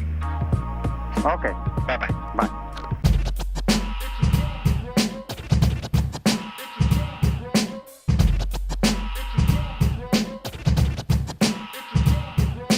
Jumping the ride and come inside. Taking hip hop to another level. Kick 'em in the grill. Step, devil. Ooh. Using the word like John Hagee. Seller on the track. Not me, baby. Pop the crazy sounds of the demos. Call a great G for the memos. When you jump inside in the ride, props to the one God's own this son. When the truth be told, up front in your face, born. Not a freshman, but a sophomore. You want to handle John's comment because it's more in your wheelhouse? Well, first of all, that track sounded way too much like Vanilla Ice. My knowledge of Christian rap begins and ends with the "You Down with G.O.D. God" breakdown within the joyful performance in Sister Act 2, Back in the Habit. Yes. Yes. And shout out to John for always using the full title of a movie as it was intended. Sister Act 2, Back in the Habit was where I was introduced to Ms. Lauryn Hill the first time. Yes. Still. Not at the Apollo? Her and her, I forget who did it with her, but their version of His Eyes on the Sparrow is still one of the best recordings of anything I have ever heard. It was not Andre Brower. But I just remember she played a character that Whoopi Goldberg referred to as Rita Diva with a Tude, and her mother was played by Cheryl Lee Ralph, who has a tendency to overact in everything that she does. So you tell me like she's the you god of acting? She thinks she's Shakespearean. She's lucky if she's SCTV. I'll allow it. I like SCTV. Track number 7, Super 7. Indeed. Basement. Oh, too bad it wasn't spelled BASS. Golden opportunity. Missed it. Swing and a miss. I'm here to represent heaven sent from the funky arrangement straight to the basement. I take it to the studio. I kick like judo. It's Ruja like Menudo. I find it like Canado. Blow it up to Mexico. Fill you up like Texaco. I'm a new creation, cuz leave it standing with the buzz. From the soul kid, quiet times at the grip. I play D like Cox. I slap full box. I kick rhyme for his girl. Are we making Menudo references in 1995 in their landing? They're making Menudo references in 1995. I don't know if they're landing or not. Yeah, I'm wondering if 95 was a long time ago, but I know Menudo is an ever present thing. Yeah, because they keep recycling people because right. When you get to like 17 years old, they're out. Yeah, you got to go. Got to go. Track number 8. I wish DDC consisted of Marshall, Will, and Holly. That would be very, very nice. Track number 8 is Land of the Lost. God, I love that show. Get your sleeve stack on. He will heal the land. He will spare this country. Now, he will heal the land. Listen here, meow. Spare this country. Now,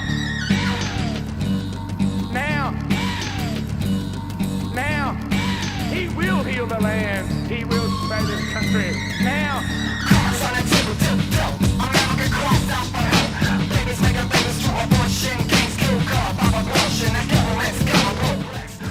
So Bill gets to do this like every episode. I'm going to do it now.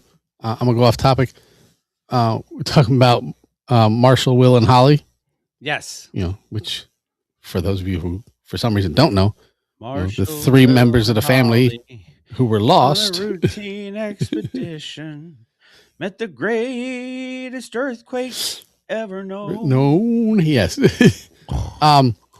The movie, the Kevin Smith movie, Jay and Silent Bob Strike Back. Mm-hmm. Will Ferrell plays a character who is a federal wildlife marshal because he's out tracking down a loose ape. And there you go. Yes, that's the guy. His federal wildlife marshal, Will and Holly. That is his name. I knew that was coming. Yeah. And I knew John would be the guy to do it. Well, yeah, I think he's the only other one around here that knows all the Kevin Smith movies. Well, I watched them all with you. Well, yes. No, I mean, aside from us. Yes. Track number 9 is 1 minute and 1 second. It's called Moses 2. It's his second car. I was going to say, maybe that's his second car. The one with the snow tires on it. On fire. Yeah, I sent a demo to you guys, man. You did what?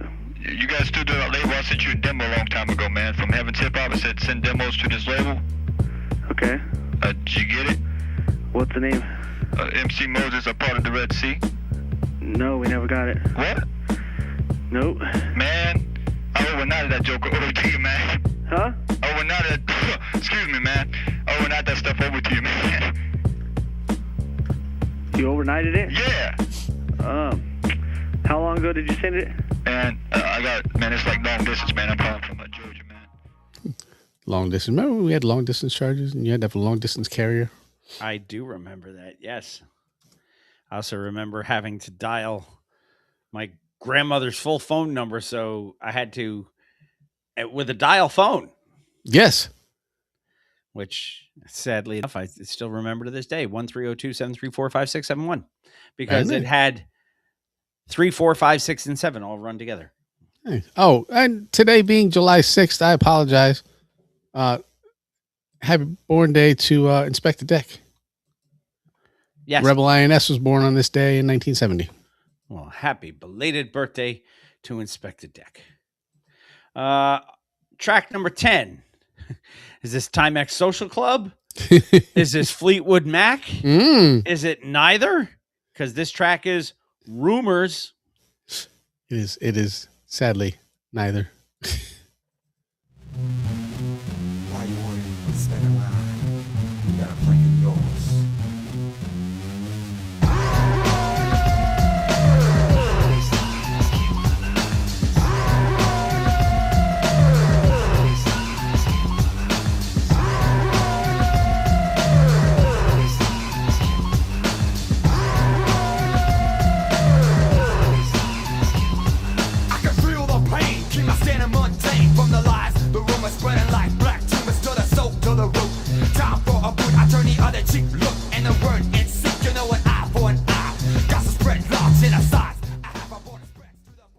That sounds like Vanilla Ice's Hard to Swallow album. It kind of did, yeah. That I'm gonna put that on my list. That is my best, worst hip hop album of all time. Okay. Ooh, for those who are involved in the soccer thing, not good. Belgium is up 3-1 on the U.S. What did you say you had for shots on goal? I had 2 for I have 2 for Bernhalter, but substitution is on because he's not there. I have 2 for Balogun. Yeah, they're down 3-1 right now. Yeah. Well, my other one is not going to work because I have in the 65th minute. So I did have both teams to score. I got that. Yay. But that's it. Yeah. So for those who were pissing and moaning about Balogun playing, it's not really making a difference, is it? My baseball parlay is working still. Well, that's good. Let's see. Track number 11, Identity Crisis. Wasn't that like a what's his name? The ventriloquist. Jeff Dunham. Wasn't that a Jeff Dunham special? Yes.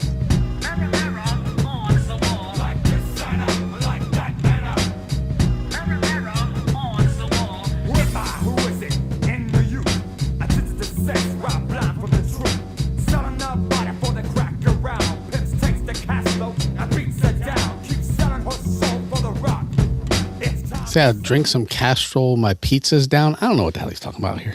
I don't think he does either. It's a plate full of funk, though. It is a plate full of funk.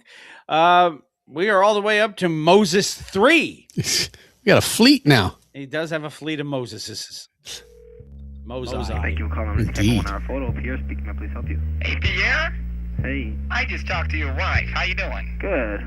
You're known as the evangelist MC? That's correct. Yeah, look, man, I just wondered if you ever heard of me. I'm from Columbia, South Carolina. Okay. And, I mean, I don't want to take your time here now or anything. Mm-hmm. But it's not a mockery, but people throw up in here. We got this, I'm known as a rapper called MC Moses. What? Okay, who is this? Is this Matthew? No, he just told you it was MC Moses. A 3. It is not Matthew. It is either Jeff, Aaron, or Scott. I'm going to say it's Jeff. That's the 3 guys. Track number 13, Throw My Arms Around You.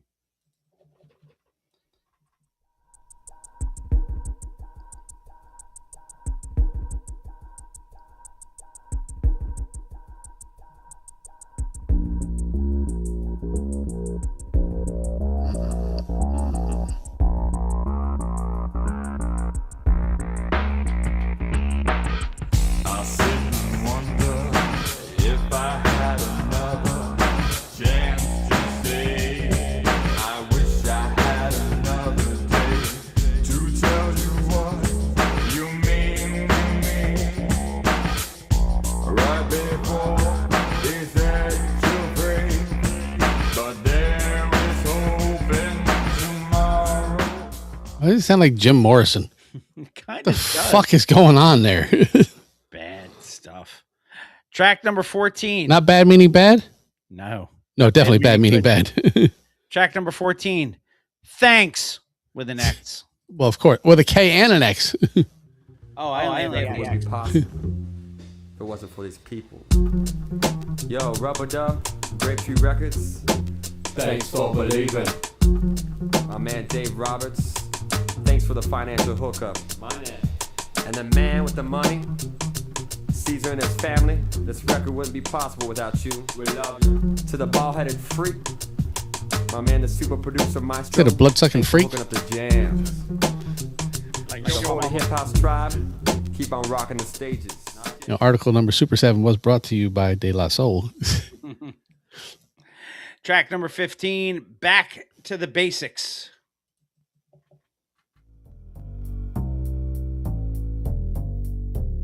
Back to the basics. Take it to the basics. Back to the basics. Take it to the basics. Back to the basics. Take it to the basics. Back to the basics. Take it to the basics. Back to the basics. Take it to the basics. Back to the basics. Take it to the basics. Be bubble, bubble, be my baby. Crazy, crazy, focus style, so amazing. No. He did not just bebop-a-lula us. He did. There's no reason for that. No, there's none. Back to the basics. Yeah, the bebop-a-lula. Last track on the record, the last of the Mosai, Moses 4. Dum-dums. Good afternoon, Grapevine Records. Yes, I'm calling to see if you received one of our demos we sent to you. What is the name? MC Moses? MC Moses? Yes. Hold on. When did you send it? Do you know more or less? I sent it about a week ago. Okay, hold on. Let me check. Okay. Okay. Sir? Yes? The person that handles that department is not here, and I cannot find the demo. I don't know if it was received or not. Where is that? DJ Bathtub Man? I'm sorry? The DJ Bathtub? That one guy? The Jesus Freak guy? No, he's not here today. DJ Bathtub, the Jesus Freak, is not here today. I don't know what it's more disturbing to be called. DJ Bathtub or the Jesus Freak? Maybe that's what his actual name was, though. That'd be even cooler. Yes, like Sister Act 2, Back in the Habit. Indeed. I have the full name. That is your one and done for episode 649. Yeah. It is most definitely a record that happened. Yes. DDC, Plate Full of Funk. Did you say BBC? DDC. Okay, much better. Yeah, the less said about that, the better. There's no charting. There's no anything. Thank you very much for your contribution, but to Christian hip hop. If anybody ever goes back and listens to that, I'll be surprised. No singles? None. No. No charting action? No, none. Sure, there's nothing on the maxi charts or nothing? Not a goddamn thing. No. Let's go into the record of the week. Hit me, DJ Bathtub. What do you got? The Jesus Freak. Record of the week. Yes. For episode 649 is a solo record from one of the members of our Artist of the Month. Yes. This solo record came out in 1996. A number. Just for reference, this is the year after that last album came out. It has 10 tracks on it. I have 12. Oh, okay. But we'll figure it out. I don't even know if there's another record by him by itself. I don't know. I would have to go and look through the catalog. I mean, I got a lot of stuff, but I don't know how many are albums. So this is... if I would pull his discography, I've got Omnicide, possibly His Story, Before I Wake, Game of Death. I don't know how many are albums, but yes, he's got more. This is the Trenton, New York-based hip-hop activist. Whoa, Trenton, New Jersey. Trenton, New Jersey, I'm sorry. Yes. Trenton, New Jersey-based hip-hop artist and activist of Barbadian descent. Where my favorite rum comes from. Real name, Timothy Grimes.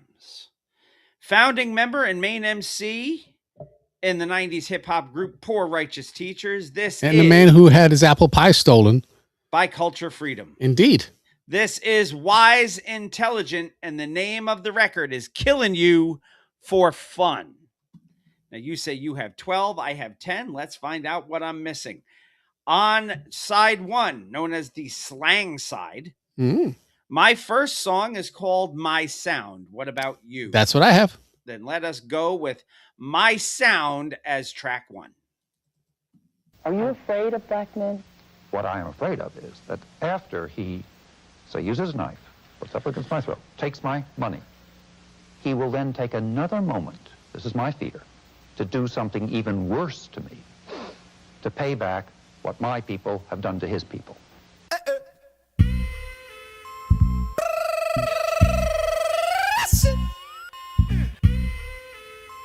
Yeah, man.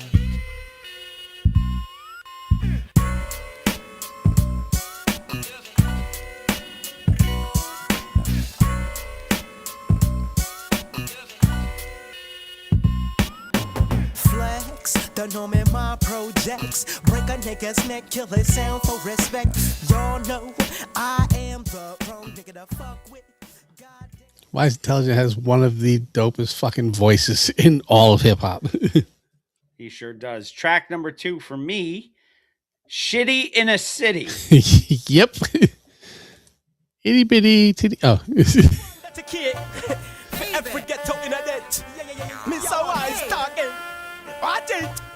If you got the savior for flavor, if you've got that passion for fashion, fuck what you think if you're ass in the street.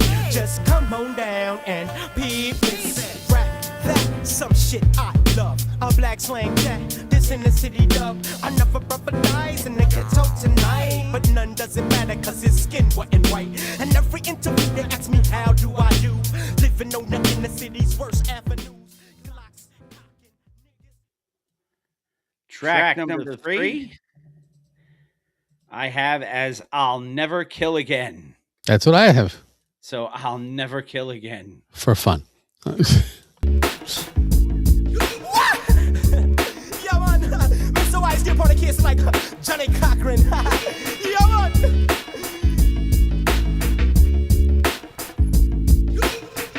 Jersey, I run things every time. Every time. What?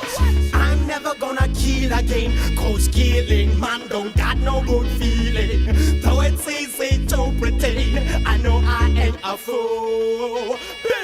All the girls, them love me, and this wicked ghetto music I'm calling. Though I say they are mostly friends. I mentioned Andrew Ridgely before. You did. And we have a Wham! Careless Whisper ripoff. Not a riff, a tribute. A tribute, yes. Track number 4, I have as Freestyle, subtitled A Conscious Lyric. Yes.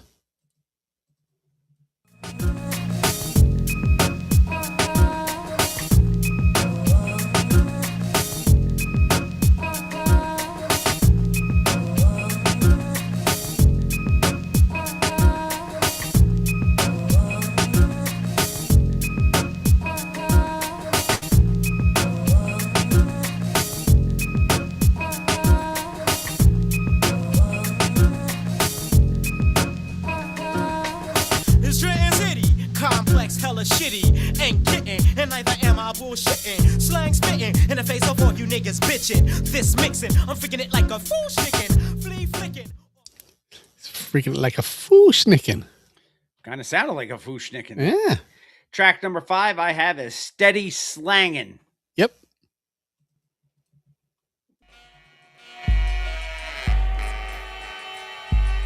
Yeah. As long slang when I came in the dough. I told you before, you never know what I know my name. Oh no, I'm missing you, baby.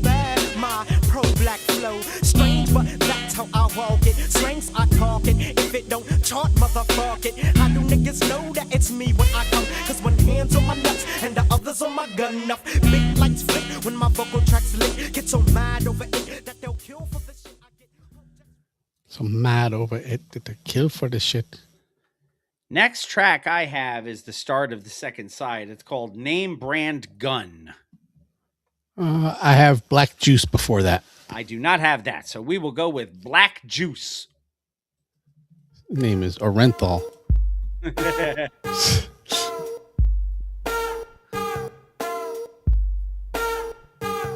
This shit is juicy, knock your fucking OZ. Nigga, don't trip, I can flip your floozy. No MC can do me, not worth a motherfucker. Pulling you pretty ass niggas, mini skirts up. Knowledge how it's living, Josie all up on it. Feeling like $1 million, bucks about to flown it. These black honeysuckle juices dripping. Still another lyric and I was your fucking lippin'.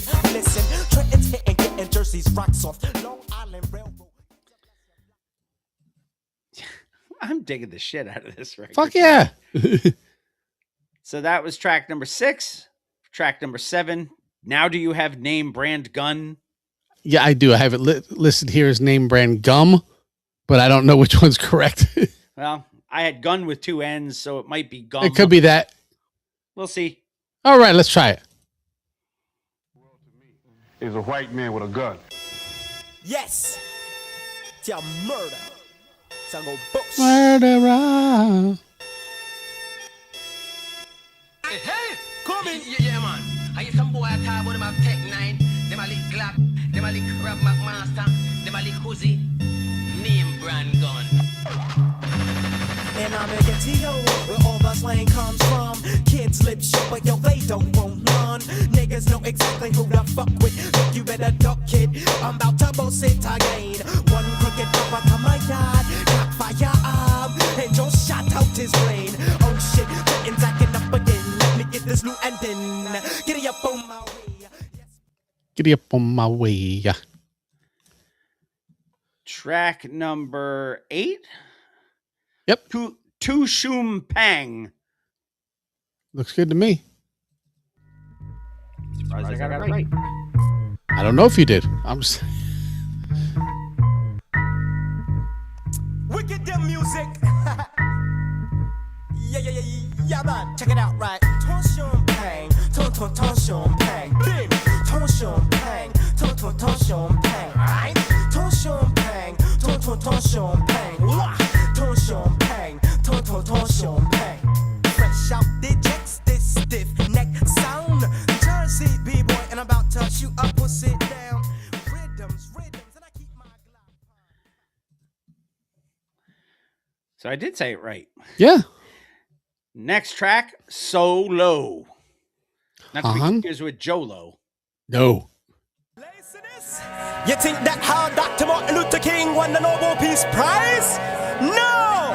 You think that how I King Selassie I got him crowned? No! You think that how I Man Wise Intelligent became the nicest MC around? No! You have to work hard for it. Watch how nice that I hit when a teacher come to flex her solo lit.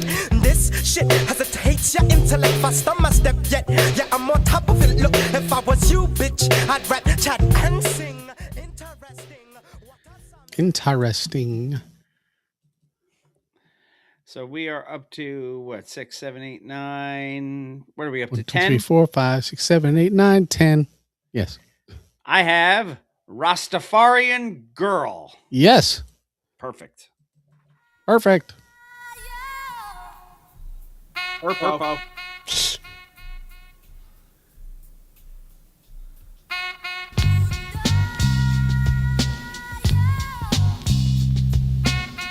Check it out and you don't quit. Mr. Wise and I won't stop. She had the almond-shaped eyes, crescent fingernail tips, Ethiopian nose, sweet Israelite lips. Her hair was locked, 100% pure wool, black as a raven and smelt like berry oil. The breasts were like the ripest melons, and cold black nipples are highly suckable. I smelt the myrrh and frankincense from a garden, Egyptian musk just south of the Jordan. Egyptian musk just south of the Jordan. Ooh. Track number 11, Kingpins. No one can match the power of the Kingpin. Check it out, and you don't stop, Mr. Wise, another rhyme, another day in the gator cage. Check it out, and you don't stop. Trenton, New Jersey represent. Trenton.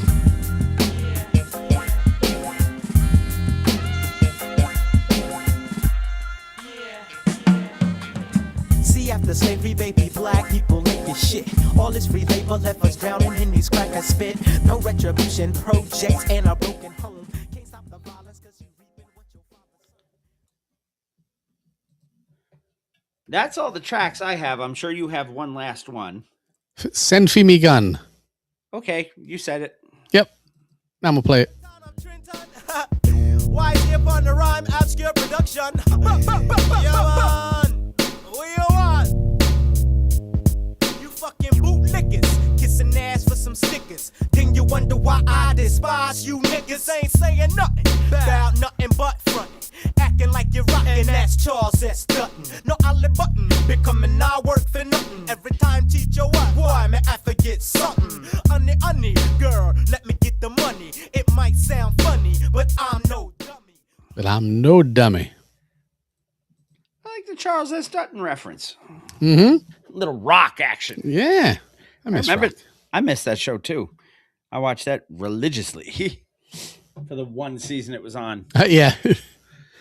Anyway, that is Wise Intelligent Intelligent with Killing You for Fun, your record of the week for episode 649.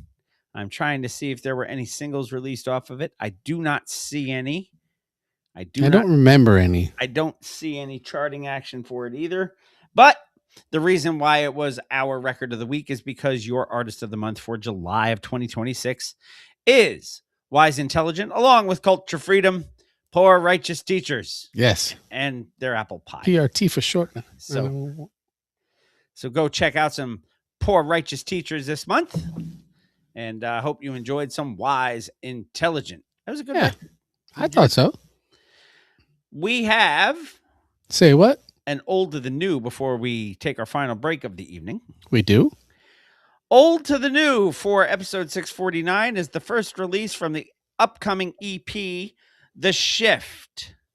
Not the Shift. The Shift. It's a whole summer vibe and a reminder that the artist is still here, still evolving, still bringing substance to the sound, and it's a glimpse to come on the full EP built on the beats, rhymes, and storytelling hip-hop that shaped our love for the culture.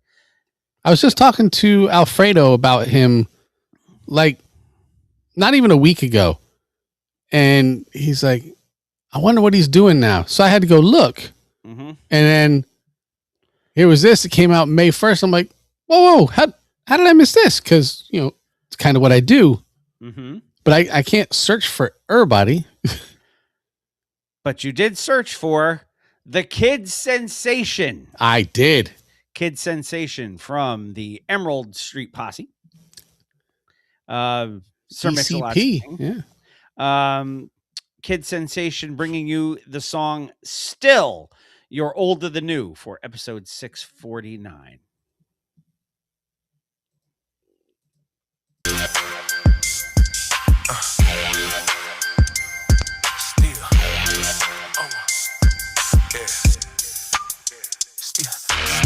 Seattle legendary all-time MC, none other than that cool brother K.I.D. Spitting flames hotter, razor on the beat. Algorithm rappers gotta take a back seat. I pin perfection while they flex impressions. Y'all wanna curse, but I'm spreading the blessing. 10 toes down in the Texas weather, Seattle and the Lone Star, yeah, we rolling together. The boys from the hood, now we climbing the ladder. No energy for the haters and the chatter. We earned our stripes, Mix and me, with attitude in my heart from the ECP. Rainier to the sound, never wanted my sound down. And God placed jewels in the setting and he placed the crown on my head. I'm royalty, C-Town, I'm loyalty. Take out your recoups and pay me my royalty. Northwest soil be the start of the story. From the west to the south, and the God be the glory. Still spit fire, still hot as flame. Still won't retire, still carry the game. Still on, still hot, still king of the block. Bless the spot, dog walk on me, they think they on time. At home, away from home, they on time. At home, away from home, they on time. At home, away from home, they on time. At home, away from home. Time to dodge raindrops and shift the scene. Holla at the fam, y'all ready to lean? Time to get our mouths up, y'all know what it is. Get the blueprints ready, cause we building the crib. Now in TX where the homeboys chill. Big wheels, big things, big food on the grill. Still killing MCs, ain't no gimmick. The star like that's the P, cause it ain't no limit. God-given game got me up in my zone. Faith over fear, never chasing the throne. The game need truth, I'm the proof in the booth. That old school soul with that new school scoop. Just banked a milli, my pen game silly. Summers is on blaze, only January chilly. Show love to the young types, blaze the mic, lead to life, to Christ from the dark to light. Still spit fire, still hot as flame. Still want the time, still carry the gap. Still on, still hot, still keep out the black. Bless the spot, dog walk 'em if they think they on time. At home, away from home, they on time. At home, away from home, they on time. At home, away from home, they on. They on. At home, away from home, they on. Still the time. Still.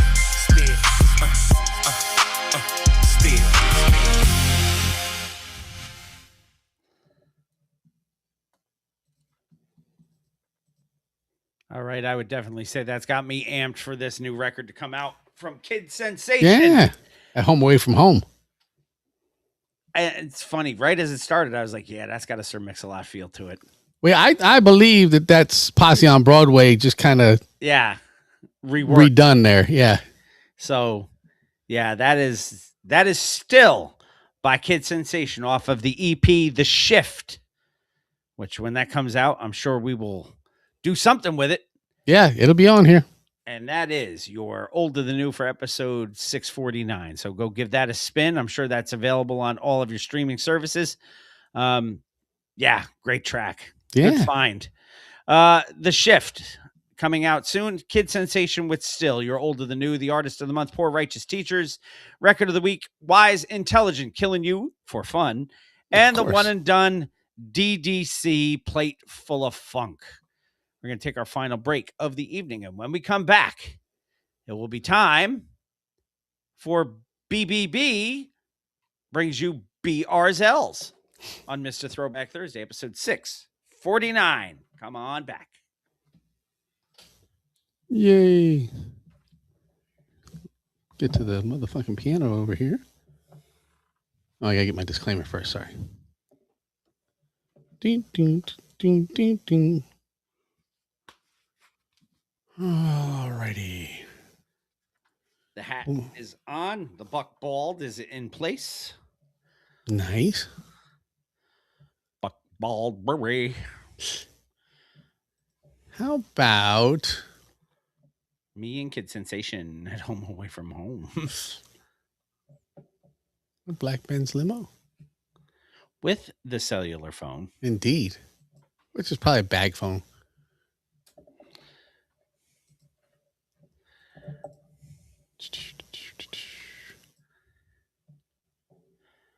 Wow. You can't hear that. All right. Why is it way up there? It is still 3-1 in the 90th minute. They are in stoppage time. The U.S. is going to lose. Nice. I will lose that bet. But my baseball one is still in play. Good. Not my Yankee one, because the only guy that I picked to get a hit out of the 6 players was Ben Rice. Caballero was the man tonight. And the Mets are down 3-2 to the Atlanta Braves going into the top of the 9th, which anybody could have seen that coming. Caballero had 2 dingers tonight. If you are a wrestling fan, you should listen to the Sergeant Slaughter album. Oh, what? Street Profits have already lost the World Tag Team Championship. They lost to The Vision, Braun Breaker, and Austin Theory as Maxine Dupree turns heel and takes out Angelo Dawkins with a low blow. Daryl Dawkins. Angelo Dawkins. And now we have a vignette from my absolute favorite female wrestler of all time, Bayley. Mae Young. No, Bayley. Mae Young. Don't lie. Dude, Mae Young was badass. I know. Moolah can kick a bag of rocks. Yeah. But Mae Young was badass.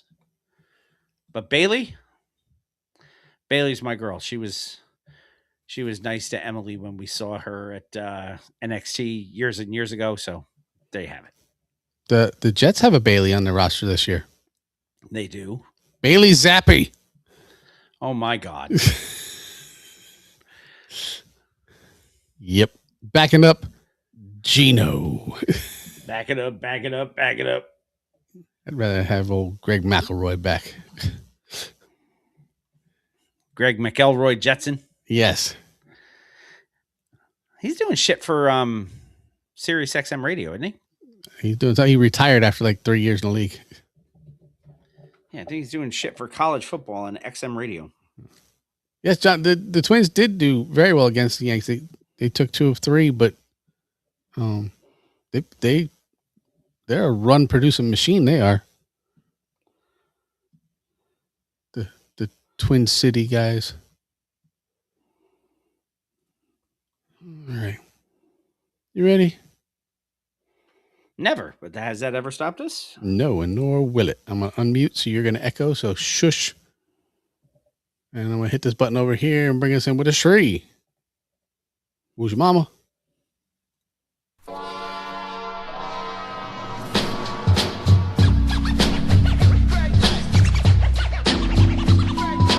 Let's take it back to the old school.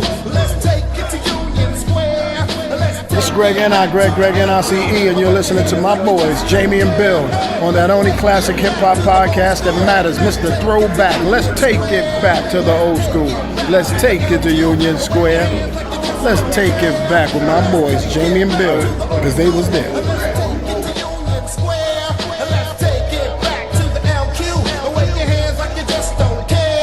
Let's take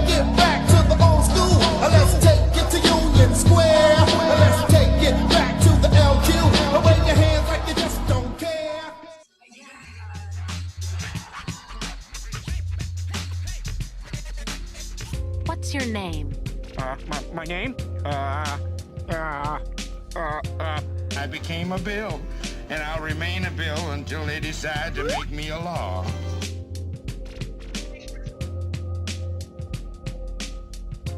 Did you know that there are at least 23 million American adults who can't read a want ad?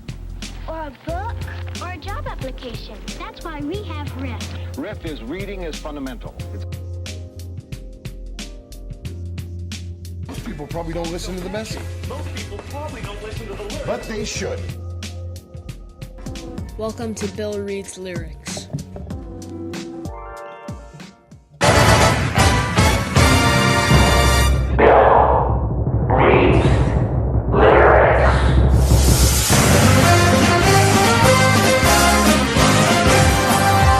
The following segment of Bill Reads Lyrics is an educational discussion of artistic expression and creativity in modern music. This segment may contain explicit or offensive language. Sensitive individuals are discouraged from listening. The views and opinions within these lyrics are not necessarily those of Mr. Throwback Thursday or its hosts. Not necessarily. Not necessarily. Not saying they're not, though. Welcome back, Mr. Throwback Thursday, episode 649. It is indeed time for the one, the only, the original Bill Reads Lyrics, not Bexy Bex on Instagram. That bitch can eat a big fat dick. She can. I'm sure she won't read that lyric either. No, because, she's not an original. Nope. No, you come here when you need Bill Reads Lyrics. Brought to you this week by Buckbald Brewery. The hat is on.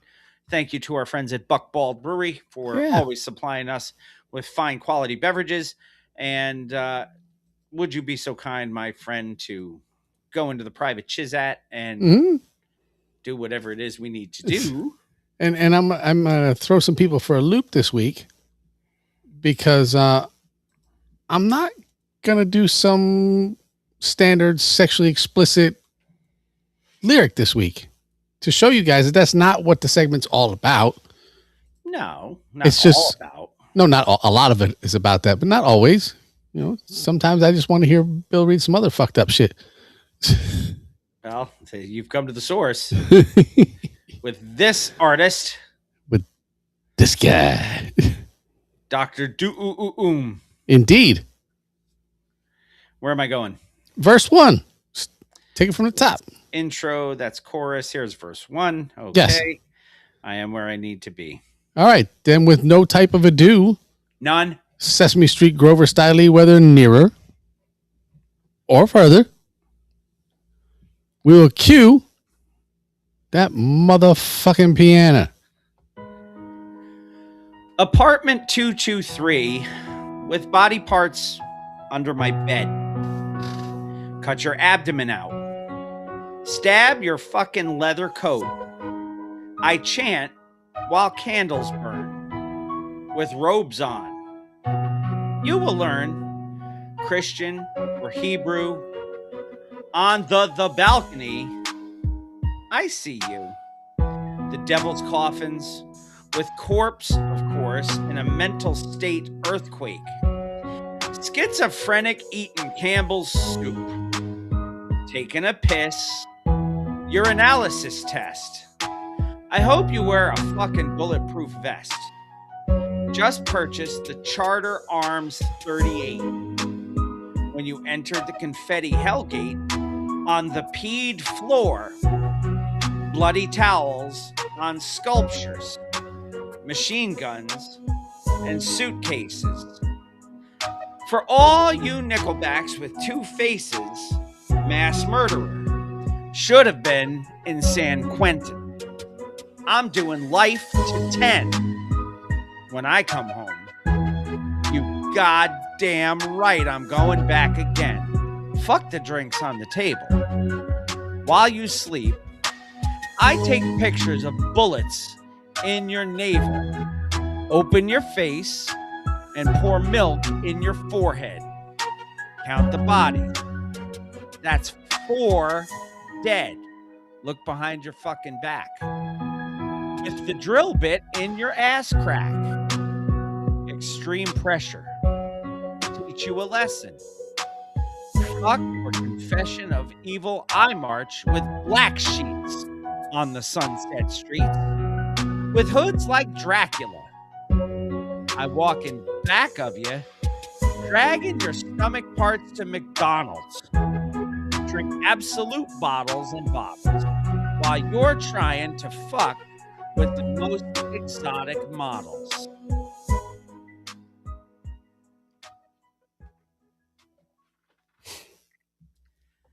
Cool Keith's an interesting guy. He is. That's not Keith. That's Dr. Do. Yes, completely different dude, completely different vibe, completely different feel. Same fucked up lyrics. Yeah, dude. Crazy talk, man. And there's Cranky, as long as it's humiliating. Well, yeah, that's the key here. It's educational is what it is. It's it is something. How I like it served. S&M on the rocks. And, on the rocks. Or whatever he said, yes. Hat's been changed, my friend. Well, that's good. Because looking at my Gucci, it's about that time. Okay.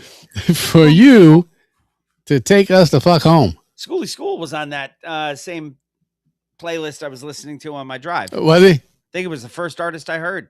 Nice. Mr. Throwback Thursday, episode 649, brought to you in part by our good friends at Def Rugs. DefRugs.com, Facebook, Instagram, and X, formerly known as Twitter, all at Def Rugs. Handmade, high-quality, hip-hop themed rugs brought to you by the original Rug E Fresh, Marshall Fox, and his business associate, the Green-Eyed Bandit, Mr. Eric Sermon. Go get yourself a Def Rug today, and you can be like Jamie. He's got 4 of them. Yeah. Our good friend Heather Lent up in Schenectady, New York, is the owner and proprietor of the Bittersweet Candy Company, and that makes her Candy Girl. And she makes candy and chocolate that is handmade, small batch, different, and delicious. You can check them out on Facebook and order at bittersweetcandy.com. Use our code THROWBACK and save 10% off your order at checkout at bittersweetcandy.com. Promo code THROWBACK. Let's go to Melted Mike's first. MeltedMikes.com. Our good friend Pumice T. Mendola is the proprietor of MeltedMikes.com, MLTDMICS.com. And you can use our code MR Throwback Thursday to save 10% off of your order of hip hop and pop culture themed items, such as hats, t-shirts, and coffee mugs over at Melted Mike's at MeltedMikes.com. Hey, is your shelf looking a little light on true hip-hop history? If so, you need to turn up the noise with Super 7. Ooh, Super 7. Article number Super 7 of hip-hop headlines brought to you by Super 7. We've got a special landing page set up just for you, and Super 7 is dropping the heaviest hitters of the game. We're talking the ultimate Czarface reaction figures to build out your universe, including Frankie Pulitzer. Yeah. Plus, you can keep the Daisy Age alive with De La Soul. Which you saw earlier. Drop some pure sabotage on your display with Beasties. They're making the toys we wish we had back in the day, but if you're going to grab this heat, you need to go through us to show them the posse's in the building. Hit our link right now at super7.com/MR Throwback Thursday. Don't just go to the main page. Use our link so they know who sent you. Support the culture, support the show, keep the collection looking right and tight. That's super7.com/MR Throwback Thursday. Don't forget the social media network for the show. Visit us at mrthrowbackthursday.com, the homepage for everything. Leave us a voice message by clicking that little microphone that's called Hit Us Up. You can also follow us on our socials on the app known as X, formerly known as Twitter, _MR_TBT, Bill_MR_TBT. I will say I don't know when the last time was I posted something on there, but yeah, it's been a while for me. But Instagram, we do post things on. Mm-hmm. And I am also at Bill_MR_TBT. Jamie is at MR Throwback Thursday on the gram. He also posts to at MR Throwback Thursday on TikTok, little shorts from the show. I know he hates it, but I do very much. I do repost them so that they get their play. The big thing is go to YouTube, youtube.com/MRTBT. Smash that subscribe button. Yes. And then click that little bell, which notifies you when we are live. Yes. If the more of you guys go over there and hit subscribe, you don't even have to like us. But if you hit subscribe, you'll be doing us a great service because it gets our stuff seen by more people. I don't even care if you turn your notifications off. Just subscribe to the channel and then repost it so other people can subscribe. Yeah. We could use the help. So yeah, send us some people. YouTube.com/MRTBT, the YouTube channel for Mr. Throwback Thursday. You can also go to Facebook at Mr. Throwback Thursday and home of the TBT Posse. You can send us emails if you wish at mrthrowbackthursday@gmail.com.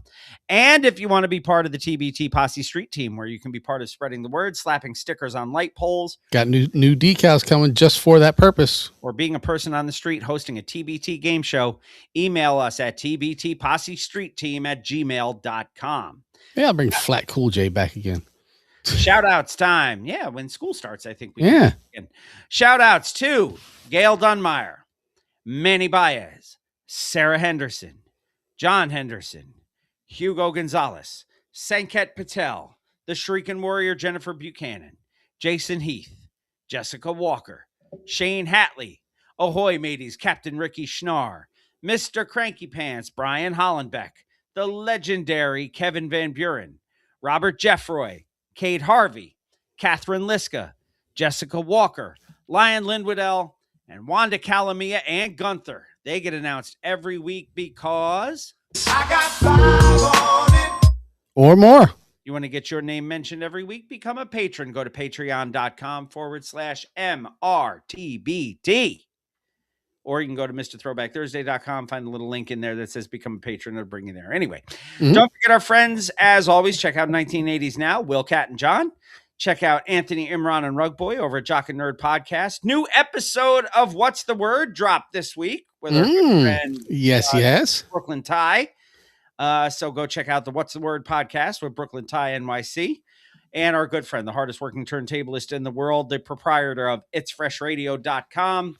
and Freshtopia, which is in process of relocating. When it's reopened, we'll let you know exactly where the new location is.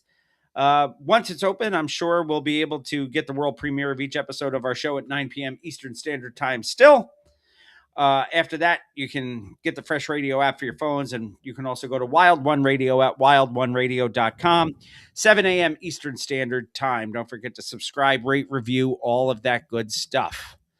Go find us and share the good word. We will be recording a special episode this Wednesday, as I said, tentatively scheduled for 1 o'clock.